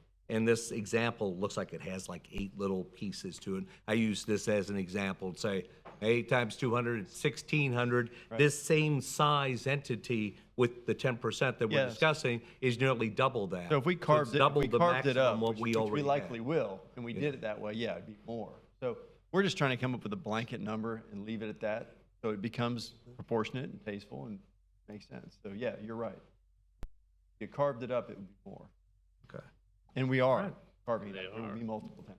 Uh-oh, Jessica's gonna tell me I'm wrong. You can't tell. You're doing so well, Paul Lawford, 149 South Georgia Avenue. He's great. I had Port Orange Planning Board, so I came for a surprise, so he didn't expect me to be here. I just wanted to clarify that I understand the point, but the code doesn't allow that. So we have modified in many state that the code standard is 2 square feet for 1 linear foot of lot frontage. Now, if you have inline retail, what you have is they're all within one lot. They are constrained to 200 square feet total. And so you've seen these come through that say 2 square feet per 1 linear foot of tenant frontage, up to a certain maximum, closer to what we're doing here. But when we discussed with staff, going in piece by piece, for the tenants, the overall maximums for permitting track of what's been permitted already. And so it was a collaboration on what cap do we put on it. And if you have a small building, 200 square feet can be a big sign. Obviously, 10 by 20, it's looking huge. Sure. If you limit it to 10% of the building facade, no matter how many signs you have, you're aware that it can only have so much of an impact. So that's the ratio that, we were providing. So, what was it, 7 or 8 years ago, we rewrote the whole code, and there's like 800 and something pages in there. So some people have memorized it, some haven't. Sorry about that, Mike. Yeah, and I get what you're saying. My concern is that when we're dealing with the 10%, using this example, could be others examples, that we are ending up with a number greatly larger than if you came in and requested, say, we would like 200 square feet per entity. I understand what Jess just said about multiple permits and all those types of things. But my concern is when we're getting ourselves much beyond what the original intent of what we're trying to do. I get that the LDC and real life sometimes it can be two different things. I get that. And normally I don't have a problem with this kind of stuff if we're staying in what I feel is reasonable parameters. In this case, it just, in my opinion, it's considerably more, and that's what prompted the. So this the is a question. unique project. It's the only one in town. So that's what we need. Vote it up or down, guys. I think it makes sense, Mike. I think it's what we need, and you want this thing to be successful. We don't want it to be unsuccessful, certainly. So. Okay, Sir Robinson? Yes. Speaking of success and what we want, your design is now removing 8 trees. I'm tagging along with James and Jamie because, you know me, I'm kind of environmental, and I'm looking at the green. You sure and are. with the heat wave and how trees help. We talked about the cows last time, remember? Yeah, and this time we're talking about the trees. I get you. And you're gonna take out 8 trees with your new design. Are you gonna like place them somewhere else, or Yeah, so what are you gonna do? I want some green. Just to clarify, the agreement that's already been approved provides for 8 trees to be removed. This would be a total of 9. 9. Yeah. Chris Rowley, Zevcona Associates, 300 Interchange Boulevard. So if you look at the site plan that you have in front of you, you can see that the 8 that we're already removing are kind of in the middle of the site. And if you looked at what the site looked like before we were there, it was a pasture with 17 trees on it, basically. So they were really the only trees out there. And unfortunately, a lot of them were in the middle of buildings or in stormwater ponds and such of that. The new one that we're adding, it's like a 40-inch tree, I want to say. And per city code, in order for us to avoid impacting that, we have to draw a 40-foot circle around it in order to not impact that. So the pond really deviated outwards. And after we ran the new stormwater calcs based on the added building, it basically would not make the project work without removing it.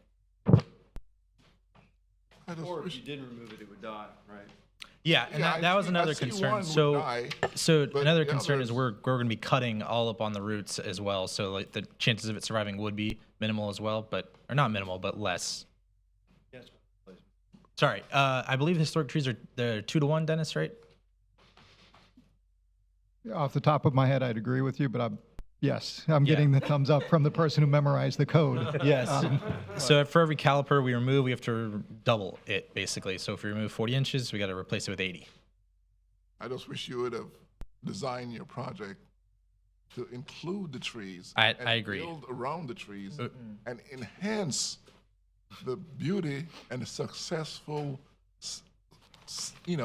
senses and appreciation for what you're doing by leaving the environment so we can enjoy it for the future. Sure. And for our children. And I would, it would be very, very beautiful and great if you could leave the tree. Now, I'm not talking about the dead ones. Yeah. I'm talking about building and designing around the trees so we can have a lot more green space. Sure. And breathable. It helps with oxygen in the air. Sure. And it also makes it a much more pleasant place for your tenants and your employees and the entire city. Yeah, and as we said, we made every effort in the original design to save what we could. So as you can see, we are saving those, I believe it's 6 there on the one side with retaining walls, and we're getting creative, and it's actually a lot of cost to the developer to save those trees. But this one, just with the stormwater capacity, we couldn't get there. I'm not talking about the one dead tree. I'm talking about the other 8 that you could have saved. You're going to replace them somewhere? So for every inch, we replace double. So it's.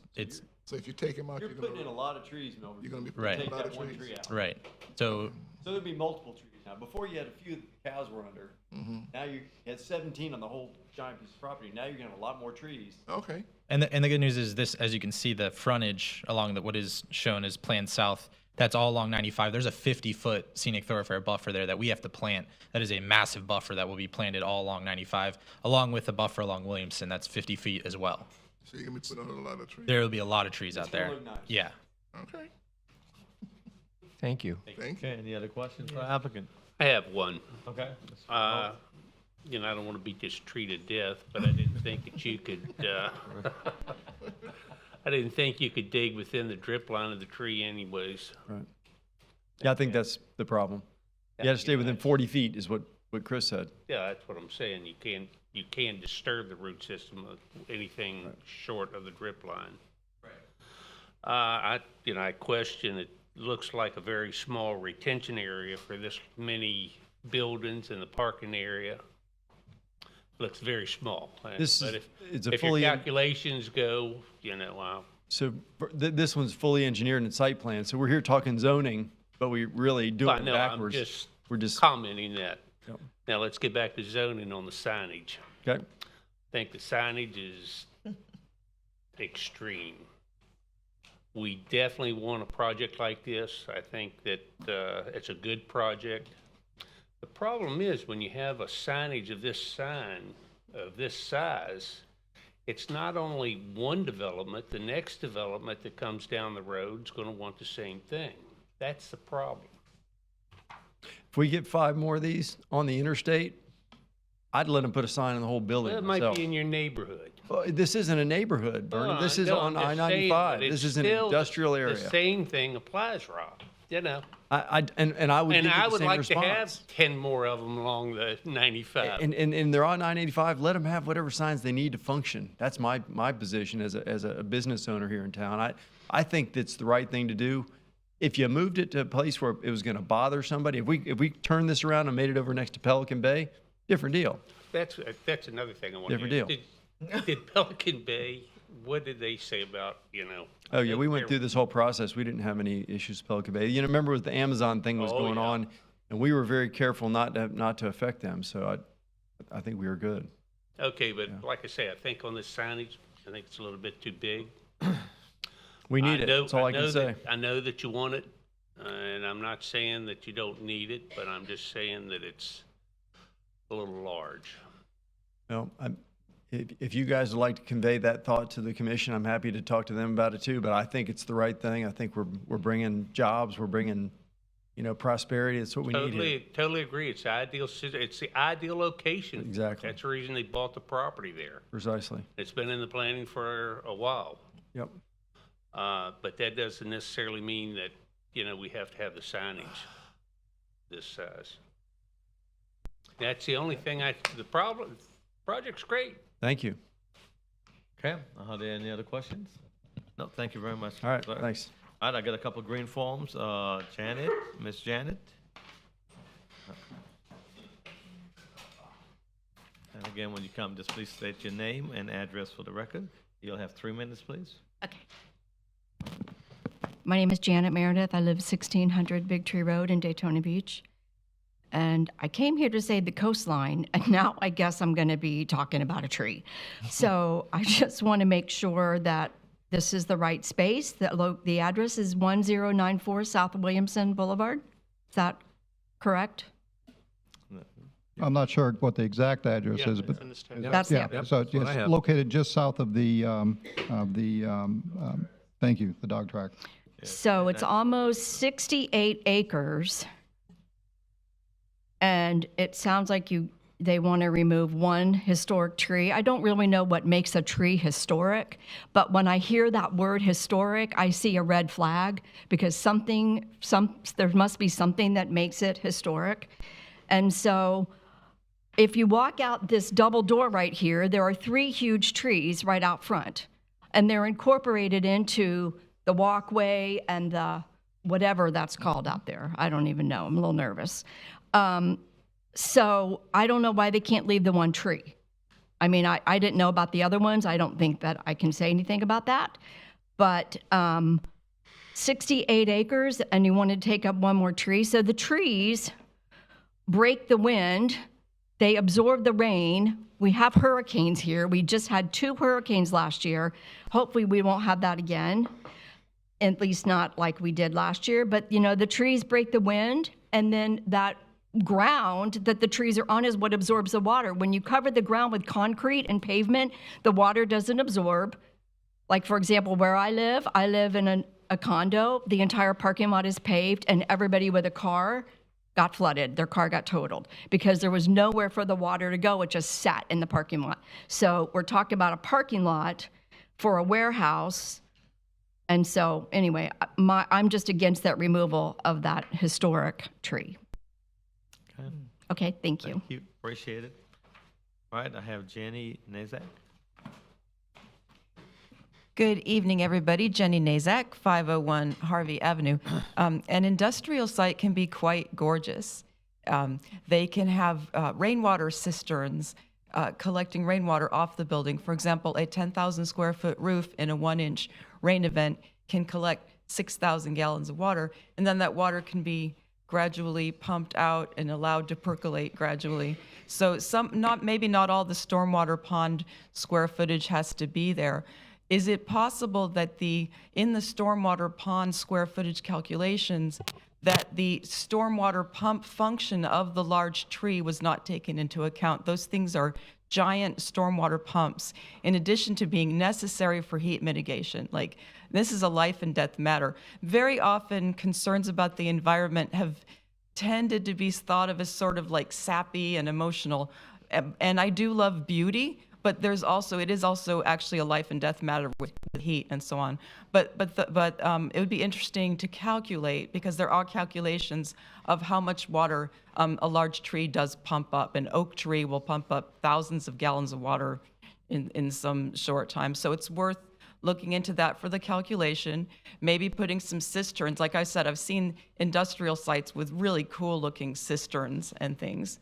And then regarding parking, I think you just have to trust an industrial site to know its own parking needs. I think we can just trust them. It's not like cars are going to be able to overflow into any surrounding area. So I think that's awesome. I think the more we start to nudge the envelope of parking and car dominance in our society, will become a lot more livable.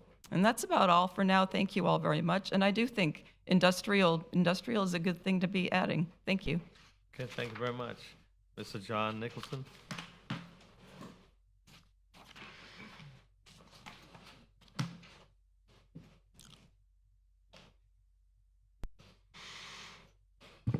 John Nicholson, 413 North Granville Avenue. Two things. One is the tree. As Jenny mentioned, a large oak tree will take up, 50,000 gallons of water? There's several benefits. And as you know, in Europe, they're going through a heat wave. Trees mitigate heat. We're having a problem with CO2. Trees take in the CO2, let out oxygen. There's tremendous benefits, and all the things that are going wrong with the earth today can be mitigated by large trees. There are several countries that are planting large trees. There is no reason, because I was going to ask, why did they want to remove this tree? Oh, well, we have to do it. Well, you brought up the idea of 500 cars, almost 500 cars. That's a lot of asphalt. Well, they're taking that asphalt and replacing it with a building. Why don't they take half or part of that asphalt, if they're asking for benefits from you guys, and use part of that asphalt for drainage? That way, the tree can be saved. Third, I understand that they're saying that a tree you're not supposed to cut beyond the drip line, all right? Except the city just did that in 2 projects, Collins Park and Bethune Point. They literally went within 2 feet of the trunk. Well, that's way past the drip line. If they can bulldoze that and put in asphalt, the same thing can be done here, all right? There's also a way of creating a curve. There's also the mitigation of putting, we call them cutouts, but they're divots in the grass. So instead of having it flat, you curve it down on several locations, and that will absorb the gallons, the cubic feet, that would be mitigated here. Plus, when you come down 95 and you see these little twigs that they're going to replace it with versus a huge, massive tree, the impact of looking at 5 billboards, which we would prefer that they take out. The whole idea, some of you guys are too young to remember Johnson, Lady Bird Johnson wanted to get rid of the billboards. That was a big thing. I'm still that age. I'd like to get rid of billboards and put in trees. So again, that is my preference there. And the asphalt, every time when they mitigate and take away the asphalt, it's better for us. So allow them to take away the car. Thank you. Thank you very much. I don't have any other green forms. Okay. I'm sorry, Yeah. I wanted to make sure, I don't remember saying, but I may have said, the historic tree is only on here for identification purposes. It is not a part of what the board makes a recommendation on. Remember to say that. Thank you. So Rose, right, I don't, we still want to hear from you guys, but this is not the normal procedure for y'all. I do want to say, though, just to try to understand this in context, especially from an environmental standpoint, Milverton, this is an old oak tree that's going to be replaced. It's likely, if it's 40 inches, I think that's what Chris said, let's say you use 4-inch caliper trees, there's probably going to be 20 oak trees planted for this one tree. And so if you think about 20 of them that are teenagers versus one that's old and doesn't have a lot of life left, I think you're getting something better ultimately. Not necessarily. Well, I just want you to understand that that's what's probably going to happen. You know, what you're telling me is that at my age, I can be replaced with younger folks, and that's good. But 2 of them.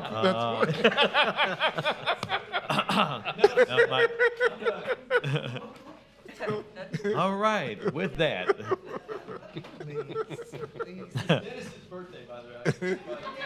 Oh, happy birthday. Happy birthday. Sure, get it off you right now. Happy birthday, Dennis.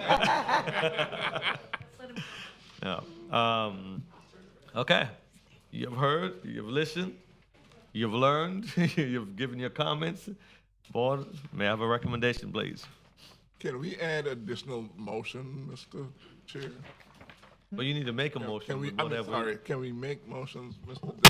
If you're asking generally whether you can make a motion based on a condition, Yeah, if the condition is land use related and development related, yeah. yeah, likely, but Not the tree. Yeah. Ain't that Let's fast? move on. Okay, go No, I ahead. was concerned about some of the questions that we asked tonight in terms of the environment, the trees impact, and also the signage. So when the motion is made to approve or disapprove, should it include any objections that we made or any questions that we have? Or can it be? the motion I'll should do that. include the conditions under which the item should be approved. Okay. If you object to the application, I would suggest that you vote to deny whatever motion's made. Yes, so don't Okay. make the motion. All right, so may I have a motion from someone, please? Huh? Motion to approve agenda item number 7, quasi judicial hearing, plan development general, PDG rezoning amendment, DEV 2023-034. Second. Okay, so motion properly second as listed. All those in favor, let it be known by saying aye. Aye. Opposers have the same right? No. Aye. No. So let's do by name, and I want to hear what Tony, let's start with you, Tony. Mr. Surveillance?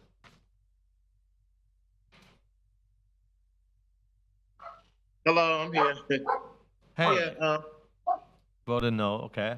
B-side, what'd you want, B-side redevelopment? No. I'm sorry, we're on item number 7. I don't have any questions, any comments. We have a motion, and we just took a vote. We're just going by individuals to get a yea or a nay on that vote. Item 7. Item number 7, Yay. okay? Yes. Mr. DeFlint? Hold on. I think it was. I'm a no. No? I'm a no. Okay, I'm a no. Yes. Yes. Yes. That's 4-3. 4-3. All right, motion carries. Thank you. Good night, guys. Item number 8, please. May we have the reading? Praise the Lord. Item number 8, fence height. Land Development Code Text Amendment, DEV 2023-193, legislative hearing. Okay, may we hear from staff? Growth Management and Planning. This is a request by the Growth Management and Planning Department to amend Article 6, Development Standards, Section 6.8, Fences, Walls, and Hedges of the Land Development Code to increase the maximum height for fences in side and rear yards from 6 feet to 8 feet. Background regarding the request. Over the last few years, we've received requests from property owners to allow fencing located in side and rear yards that's higher than the current 6-foot maximum allowance.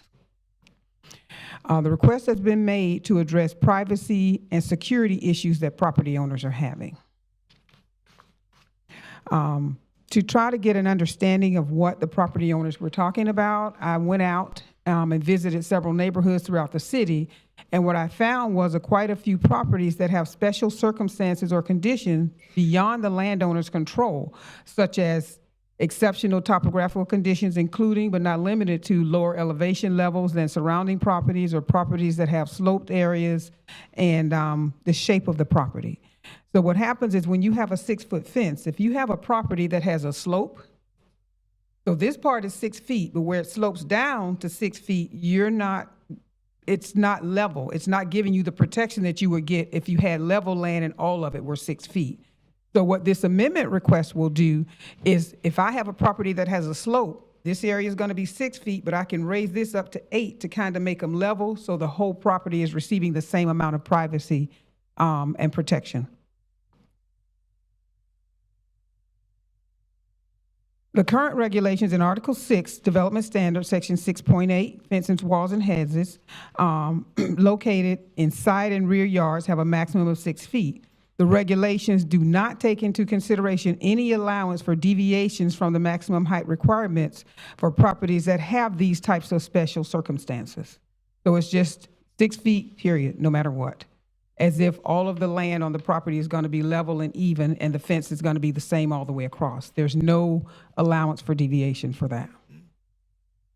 So to address property owners' requests and concerns, staff is requesting to amend Article 6, Development Standards, Section 6.8, Fences, Walls, and Hedges, to increase the maximum fence height for side and rear yards from 6 feet to 8 feet as follows. And so we're only changing, if you look at, this is the text that will be in the ordinance that gets adopted. So we're only changing the number 6 to the number 8. So 6 is going away and it'll be 8 feet. The proposed increase in height will allow property owners flexibility to address the special circumstances relating to their properties. As a recommendation, staff recommends approval of the proposed text amendment to amend Article 6, Section 6.8, Fences, Walls, and Hedges to increase the maximum height for fences in side and rear yards from 6 feet to 8 feet. A majority vote of planning board members present and voting is required to recommend approval to the City Commission. This concludes staff's presentation. Okay, questions for staff? I have a question. Okay. Mr. Weatherall. I have no problem with the 8-foot fence. What I do have a problem with is, especially Rose being in the building department, I think that there should be some guidelines on the structural value. You know, when you start going up 8 feet, there's quite a wind load on it. I think that there should be certain requirements on an 8-foot fence to have standards and specifications on it about concrete around the post, or possibly have a drawing of some substance, taking it to the engineering department and let them set the guide. There should be some guidelines on a fence that high. All of that is done through the permit and licensing based on what Florida Building Code regulations are for fence height, wind load, and all of that. They follow the building code regulations, but it's not something we in planning. We bring it forward and we confer with the permit and licensing department to make sure that what is occurring is not going to be anything that would violate what's required for fences of whatever height you put up. Because In fact, this came from the permitting licensing department. We worked in conjunction with them to put this amendment together. And it's always a requirement that when we amend our code, we amend it making sure it has to meet whatever the statutes are to be able to do what the property owners are requesting. So when they turn in their permit, the permit is required to have a drawing with it that shows where the fence is going to be, where the areas would be that would 8 feet, and they would be looking at it to make sure they're meeting whatever the building code requirements are that for them to have it. I mean, I don't doubt you at all, but I don't remember seeing a building requirement for fences. Because most of the fences, I remind you, are 6 feet. What code calls for, and a code for a 6-foot fence doesn't call for anything. Doesn't call for any concrete or anything. But structure going up 8 feet, I think it should have some structural requirements, if not engineered. Again, that would be provided through the permit and licensing department. It's not something that will be in our land development code because it's provided through them from the Florida Building Code regulations. Like I say, I don't know whether there's anything in the Florida Building Code that requires anything on a fence. That would Other than, definitely you be know, something that would block have to be fence or addressed. Anything like that, fence, I'm looking at somebody going out and building a wooden fence with an 8-foot post on it or a 10-foot post and sticking it 2 feet in the ground and not doing anything to it, and it's going to be a hazard. It's going to be a hazard to them, and it's going to be a hazard to their neighbor. I think with regard to this issue, the city, if it were to adopt a local code provision, it would be seen as an amendment to the Florida Building Code, which does have wind load requirements for fences. And let's assume that it doesn't have a more stringent wind load requirement for fences over 6 feet than it does for fences that are 6 feet.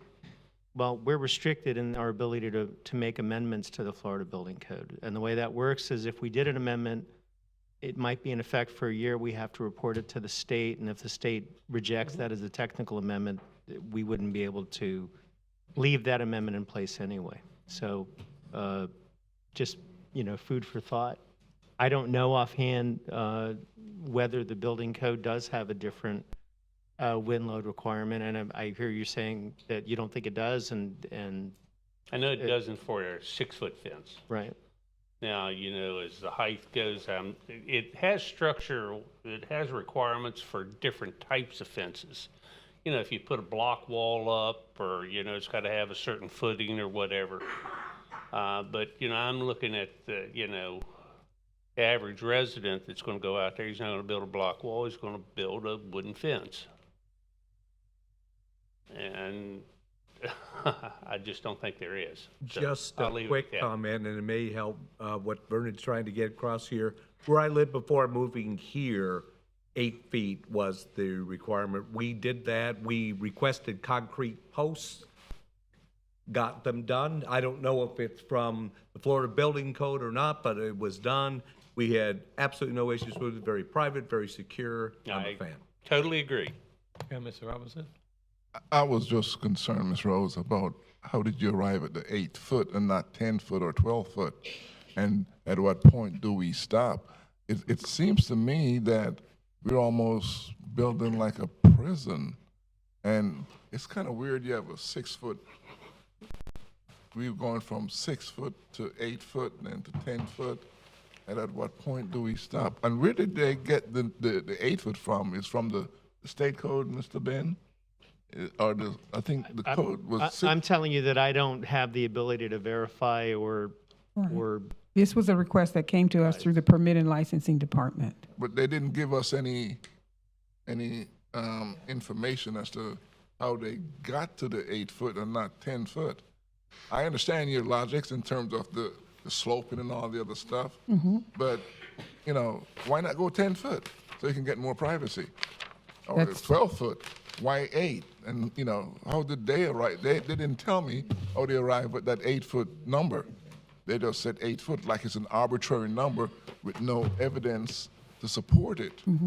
I understand. I can only tell you that is the request that came to us. Yeah, I think they need to go back and give us some evidence or something. Well, there are other communities that do have 8 foot, that they do allow 8 foot fences.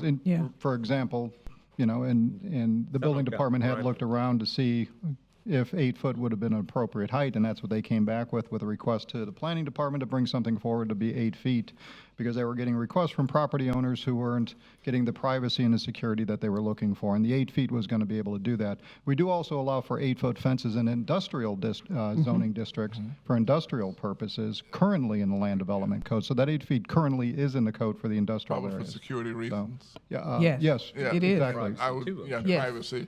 But I don't see a 8. I would want 10 foot then if I want privacy, or 12 foot. Then that would be really private. But see, one of the things in your industrial codes, when they show a fence, an 8-foot fence, they also have requirements on the size of the post. It's normally wire, and it's, you know, it has concrete bases in it, and it's in the standard. It's, you know, it's an engineered drawing of all of your standards, and there has no standards on this. And I'm not saying that, it just seems that when you're gonna approve something, I think that it ought to have some kind of standards, whether concrete posts, you know, concrete around the, you know, because what happens is the individual, and I can understand an 8-foot fence. Trust me, I can understand it in some situations. But there should be some standards that comes along. I just can't vote for having an 8-foot fence with no standards with it. When I put my fence in, I had to give a drawing of the structure of how I was going to put it in. I had to turn in my survey and show where the fence was going to be. That's the only, And I that's had the only to, requirement and that you have I to was have. required to tell them the distance between the posts, the materials I was using. So they did ask, they did request a lot of stuff from me before I got my permit for my fence. I just Now, I put a don't know fence if that's in June, and I had to provide the information from the fencing company that told all of that information. It had to be provided as part of my permit that I requested. So they do look at the structure of the fence, whether they I have put a requirements 6-foot on it, I fence don't up. know. I had to show a survey. Now, I'm a general contractor. I had to show a survey and what type fence I was putting in, and, you know, and it comes with 8-foot panels, 8-foot long panels, 6 foot high. There was no other requirements. There was no concrete. There was no nothing in it. You're going another 2 feet high. And believe it or not, that makes a big difference. And so I think that have Well, a standard with it. I've seen a lot of 6-foot fences blown over. So Oh, yeah. You're probably right there. A lot of people don't concrete them. Yeah. It would be sensible to do so. And my comment is, again, the topography, the ground, I mean, if it slopes and the fence slope, that's just Florida. I put in one at the church, and I always has a little dip, but it's 6 foot on that side, 6 foot on this side. I mean, if you put it at 8 foot, you'll still have the dip, wherever. So I don't know if there's special circumstances or there's certain individuals that want that even fence. Maybe it's, I don't know. But again, I wanted it straight, and I talked to the person the company that was installing it, and it's like, no, it's 6 foot on that side, 6 foot on the side, but it's not straight. It's not, you know. And I went back and forth. Well, you can't make one size bigger. It doesn't look good. And anyway, so the same thing will happen with an 8-footer. So one side will be high, and then you come back down in the middle if it's low, and then you'll go back up. Well, I can tell you my property slopes. It all depends on how it slopes. Slopes from front to rear by about 6 feet.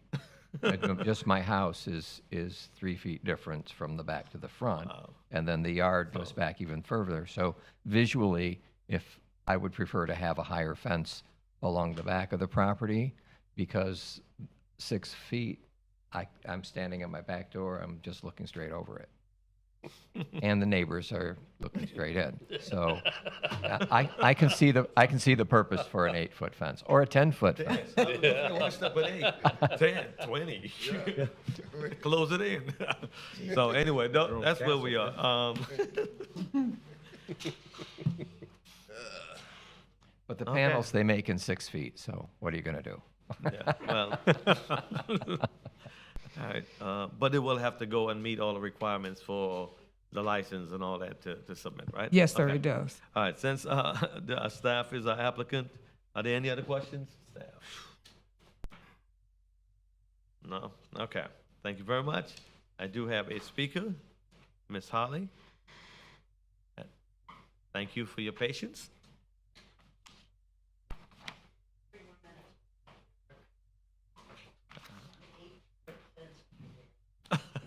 This is my neighbor. My name is Holly. I live at 1223 Ruger Place, which is just across the bridge. And our people are gone, but across the street from the proposed development. To talk about a slope and what you don't really want to see on the other side, I could get away with an 8-foot fence and still keep this guy happy. Yeah.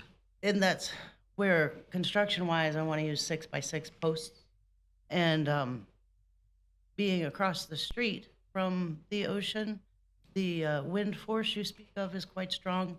The original gas station had concrete 6x6 posts with concrete planks that went inside grooves, which I'd like to recreate for my property that's across the street from Bernie and his crew, Eddie, the developer. I just thought it was funny to come for that, thinking that this was a redevelopment board meeting, and it's not. You guys are the same people that I was here last time.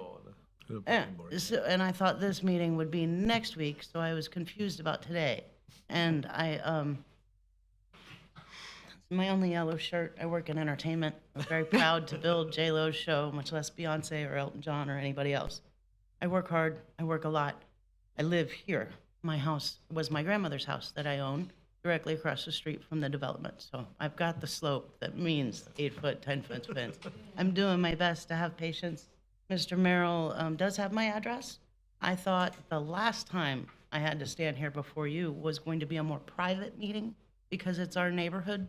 We are a couple of the 4 people that live within 300 feet of that building, proposed building. I would like it very much if somebody would recognize the cultural significance of it having been the Copacabana. This town has a history of music. Nice if we could respect that. With all the developments you speak of on the west side of town, there's a lot of people coming to our area and they're gonna enjoy it, but they need a place to go to be at the beach, not just another hotel. I'd like it very much if my friends could play their music there and if they could respect the historic significance of it having been the Copacabana. So yeah, I love an 8-foot fence. I'm working on it all the time. And I'm really troubled. I thought the meeting was gonna be next week. Now you've pushed this back into my travel time. We took a hit pretty hard for Ian, and I'm still trying to recover with the house and be focused on whatever we got going on for storm season this year. But they're just dragging it out. It's not anything that's gonna bring anything worth of quality to our community. And if they could respect our history and the significance of our particular neighborhood, that'd be great. Okay. Gotta go to work. Church is about to let out. Yep. We'll take care of, oh, yes, 7 seconds. I hold a 5-star pen for one of the businesses in this town. And I'm looking forward to doing this again. Thank you very much. Appreciate it. You too. Good night. Yeah. All right, I don't have any other green forms for that item. May I have a motion, please? Yes, Mr. Chairman, move approval, agenda item number 8, LDC text amendment DV 2023-193, fencing height standards. Second. Okay, it's been motion properly second. All those in favor, let it be known by saying aye. Aye. Aye. Opposers have the same right? No. No. Okay, so we have 2 noes. Okay. Who was the no? Vernon and Milverton. Okay. Thank you very much. It carries. All right. Item number 9, Downtown Baloo Road Redevelopment Area Board Report. They did not meet this month. Okay. Midtown Redevelopment Area Board Report. Yes, the Midtown Board did meet. This meeting was one where they discussed the assignments. Individuals are submitting their reports of what they'd like to see in the area, and it went well. A little long, but it did go well. Okay. Beachside Redevelopment Area Board Report. Beachside Redevelopment Board, they did meet, but I did not attend the meeting. unfortunately, but they did meet. It was a brief meeting, but I missed it. Sorry about that. Okay, well, thank you. This time we're going to staff, public comments, and we'll go with the item 9s, and then we'll go back to item number 4, where we have some folks have been patiently waiting. I do thank you again. Mr. John Nicholson.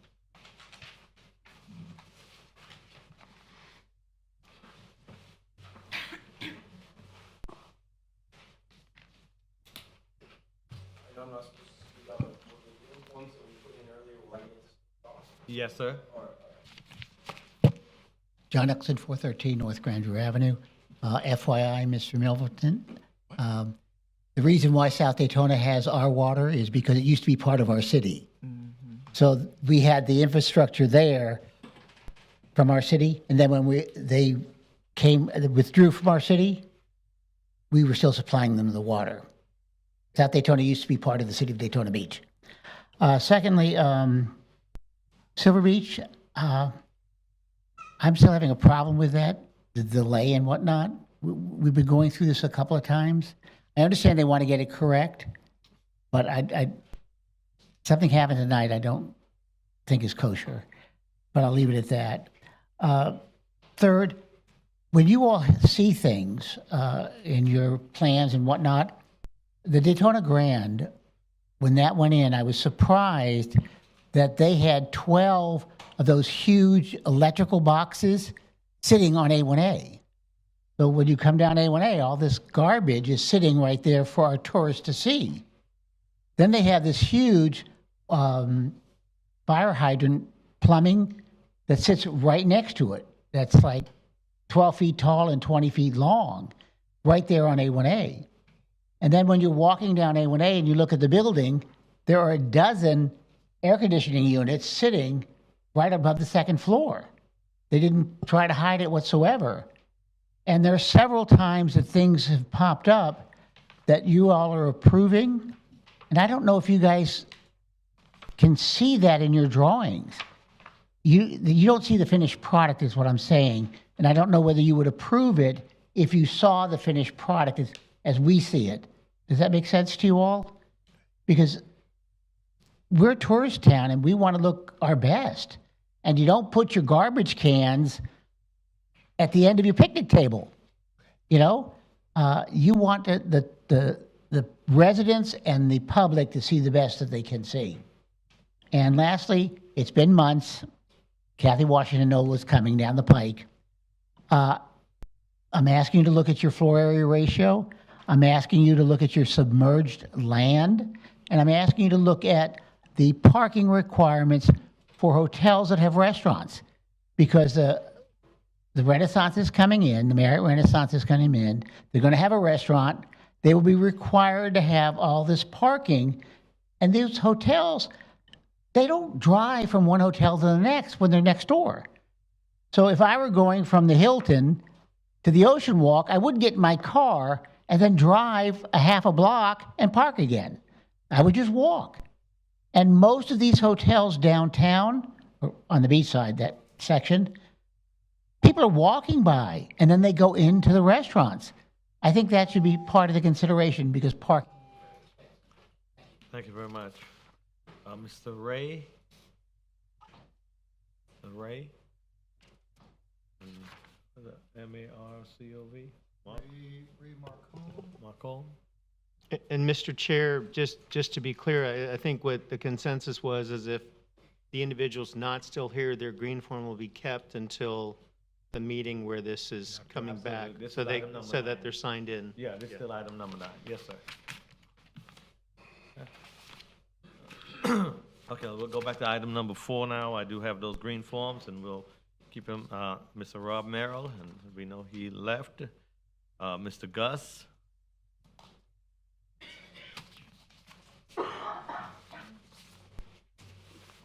Hi, everybody. Hi. I saw you guys 2 months ago, and I'm back here again 2 months again, and I'm going to be back here again in 3 months. And I work nights, so I'm losing money. The only person who makes money every time we come back here is Rob Merrill and Cobb Cole. They waste your time, they waste my time, they waste all these other people's time. Now, I know you all have a relationship with Cobb Cole and Rob Merrill. I know that Cobb Cole and Rob Merrill help you write the LDC. All I ask is that you guys stand by the standards that we have set in this town to help keep Daytona Beach, Daytona Beach. They're there for a reason. We put them there for a reason. And all I ever see is the same lawyer coming here making the same arguments for every single project that he brings in. We had a neighborhood meeting for a project that hasn't even made it to planning board yet, and it's the same thing. Oh, we need this. We need that. He tells you what he needs and expects you to give it to him instead of asking you to please make an exception. Hello, planning board and citizens of Daytona Beach. Will you please make an exception for us this one time so that we can make this beautiful project? That's not what he's telling me. He's saying, we need this and you need this.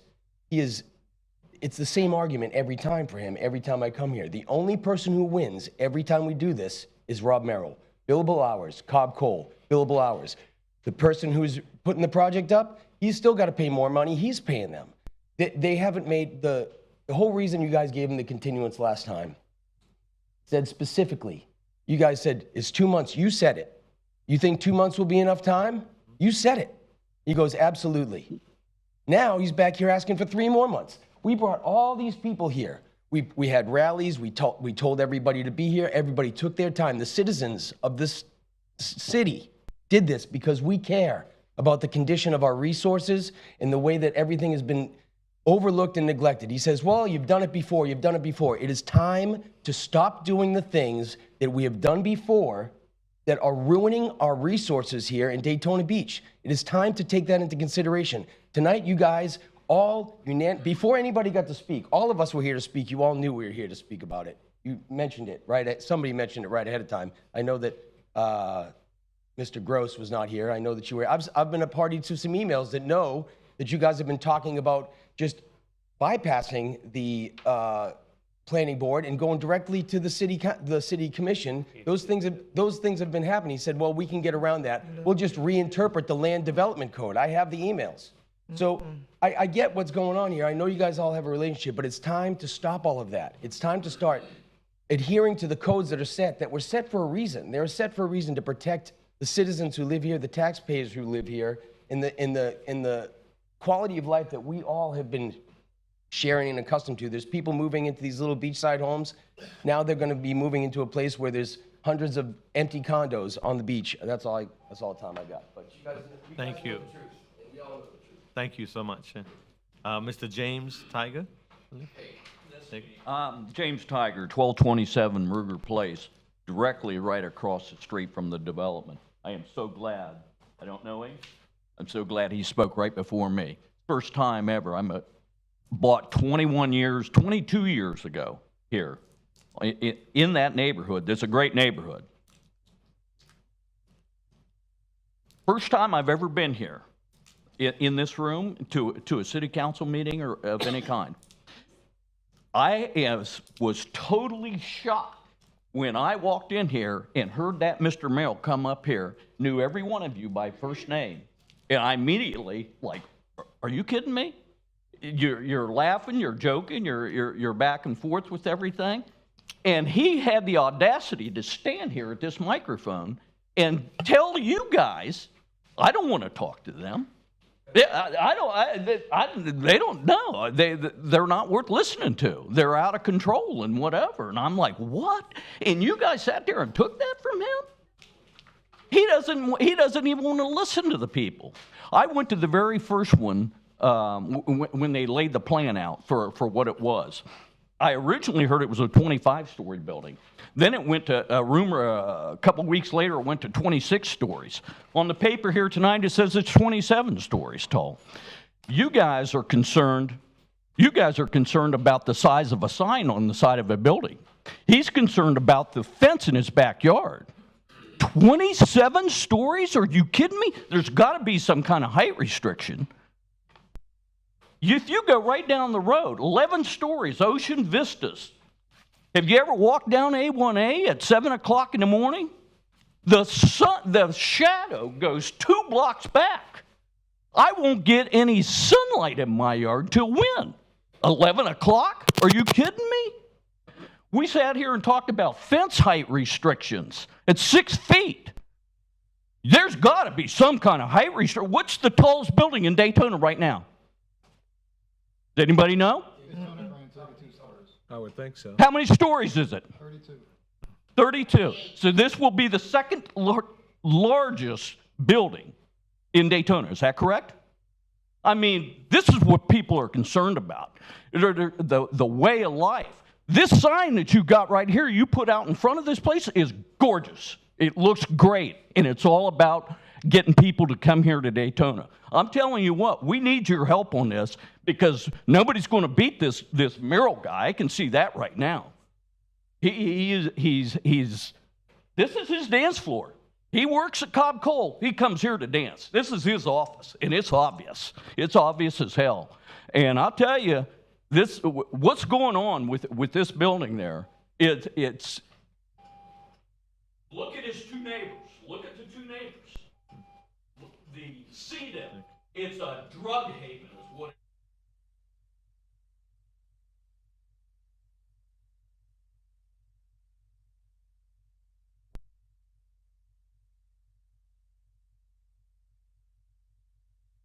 Zach?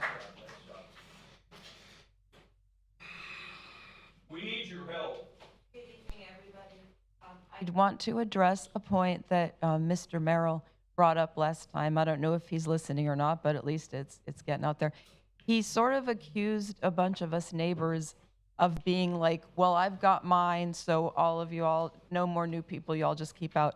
And we're really not like that at all. Like, I personally, I want to see a lot more full-time residents move into my neighborhood. We have a lot of vacant houses. We have vacant lots. We have vacant storefronts. We need basic goods and services, not only for residents, but also for the tourists. And I'm into restaurants and hotels and things. I mean, we're not like anti. So I just wanted to say that in our like collective defense. Okay, then on about another item, we were talking about water a lot tonight. There's some low-hanging fruit for water in this town. One thing we can do, especially on the beach side, okay, beach side is a different kind of environment. It's right next to the Atlantic Ocean. It's a sand dune. We live on a sand dune, and it has its own ecology. It has its own beautiful, distinctive, like dune vegetation that grows for free and needs no irrigation. So we could get rid of these miniature lawns in the middle of the highway, like miniature lawns in the middle of the highway that are sprayed with chemicals and irrigated. That's using a lot of resources. We could save a lot of water, and we could have free, authentic vegetation that is the proper like color tone that matches with the beach. Since we're talking about wanting to look good for the tourists, when people come to the beach, they want to see the beach. That's how it is. And that's about all. Thank you all very much. Have a nice evening. Thank you so much. We appreciate it. Mr. Rich Loest? Mr. Rich? Not gone? Okay. Again, we'll separate. We'll save that one.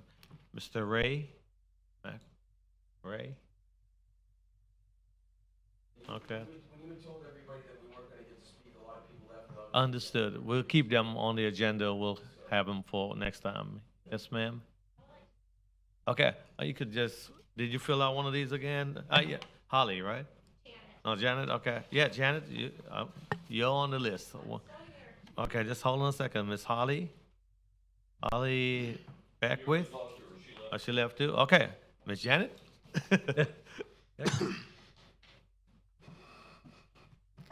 Janet Meredith, 1600 Big Tree Road. I just would like a little bit of clarification on two things. So the item number 4 passed, is that correct? No, ma'am. It's been continued until the October 26th meeting. Well, this was my question because it was proposed to continue to September 28th. It changed it and they asked for additional month. Okay. So this was his 2 months that he asked for. Yes. Which I know Gus just said. That's why we came back again. This was the 2 months. So, okay. And the next thing I want to clarify, okay, number 7 about the tree. I know I'm coming back to the tree, but I do believe the lady over here said that it was something about the city commission would decide about the tree. Is that? Yes, Is that another meeting that I could show up at? Sure. Yes, absolutely. Do you know when it is? I'm sorry? Well, that's fourth, is it fourth Wednesday? In August? Typically, after an item is heard by the planning board, it will skip a month and it will go to the next available city commission meeting. However, Ann Ruby, I know she just mentioned, follow the agendas that are posted online and it'll tell you all of the items that are going to be on the city commission agenda. Okay, and is that meeting here as well? Yeah, it's in this room. In the same room? Yeah. The same people? No, Oh, okay. just city commission, the elected officials. But you'll see me again with a yellow shirt on. Okay, thank you. Thank you.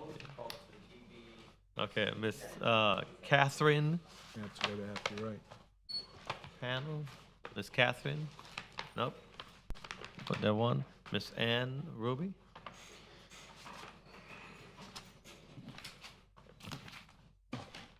Ann Ruby, 137 Park Avenue. I understand there's a lot of passion in the room, running hot, and I want to commend you for the job you did on 4 tonight, because it's a cumbersome process, it has to be followed, and the fact that you insisted that they hold another DIM, developer-initiated meeting, per the LDC, is a good thing, so that hopefully some of the venting can happen there and not always here, but if it has to happen both places, that's fine. But thank you very much for insisting on that. I think that was a commendable thing to do. And in terms of, I have heard Rob Merrill be turned down. You know, he did get this past the Beachside Redevelopment Board, but then the next meeting, they rescinded their approval. Totally not binding, doesn't really mean anything. But upon further consideration, they were like, yeah, we don't want this project, this Silver Beach condo project. So it's a cumbersome process.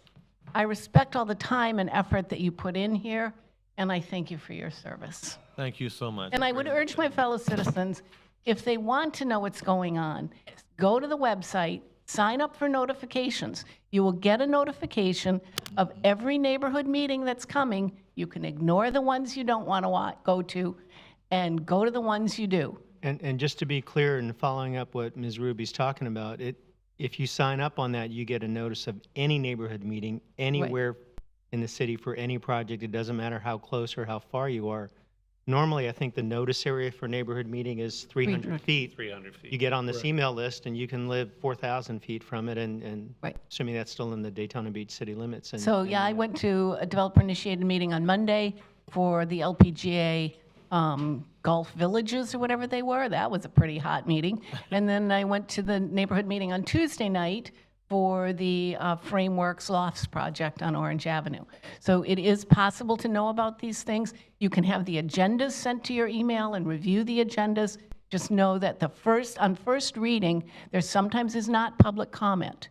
So it's important to know kind of the cumbersome process, all the rules. But I do urge citizens to keep showing up. It matters. It really matters. There have been times I've showed up and tried to make a point, and it's only been me and Sandy, my neighbor Sandy, and people feel free to ignore us. If there's 10 people in the room, we're harder to ignore. But it's important that you keep track and not expect things to happen by magic. Thank you. Yeah, thank you very much. And we do thank all of you that stayed tonight. I know it took a little time, and thank you for your patience. Certainly, one voice matters, and we do appreciate you being part of that voice. This time we have staff comments. I do want to say also, we do thank staff for all of their work and all of the time. We only see bits and pieces in what we read, but they spent countless hours going through and making sure all our codes and, again, our packets jam-packed with good information in there, make sure we have all the things we need. So thank you for that. Mr. Chair, I'm sorry, I did have one comment. So tonight will be my last regular meeting attending as your board attorney. As you know, I've been bringing Assistant City Attorney David Russell with me, and next meeting, Mr. Russell will take over, and I'm sure you'll be in good hands. Okay. Well, thank you so much. Sad to see you, but maybe you moved on up. We're going to miss you, man. You're Ed Honcho. Well, congratulations. And it is your birthday? Yeah. Happy birthday. Can we say happy birthday? I know that we would have been out of here an hour ago. Yeah. No. Happy birthday. Mr. Chairman, can I ask the board a question? I know I have 3 minutes, whatever. but she had a minute and 7 left, and I used. Tell you what, I'll give you 30 seconds on it. Hurry up. Go ahead. Reasonable. Thank you. If I remember correctly, wasn't there like, I'm going to say 10, 15 years ago, something about the turtles where now we can't even, in our neighborhood, we couldn't even put up security lights because of how it affects the breeding of the turtle and everything? We're more worried about the damn turtle than we are about the shadows that's going to literally encompass that neighborhood every single day of our life. Plants won't grow right in my backyard. I won't be able to. 27 stories high. The tallest building over there is 5 stories right now. I'll take a shit in my bathroom, and the guy up there is going to be looking in my bathroom window at me. That's the honest to God's truth. Yeah. That's every day. I've got to live with that. If you guys lived in that neighborhood, any one of you, it wouldn't be 27 stories. I guarantee it. Guarantee it. Well, Sir, My neighborhood. sir, sir, if I can, Mr. Chair, sir. Yes. These are kind of complicated legal proceedings, but what you were just giving was evidence. And if you want to give it in a way that this board can legally consider it, you want to give it at the hearing when the hearing continues. October 26th. October 26th. 6 Whatever that fourth. 6 o'clock right here. The fourth Thursday of the month, excuse me, of the month. Yes. Yes. Guys, we need your help on this. Yes. I can't Okay, sing and thank- dance like he does. Yeah, Can't do thank it. you. I just live there. Appreciate it. Thank you so much. Board members, any board members? No, sir. All right, listen, have a wonderful month, and we will see you soon. Meeting adjourned.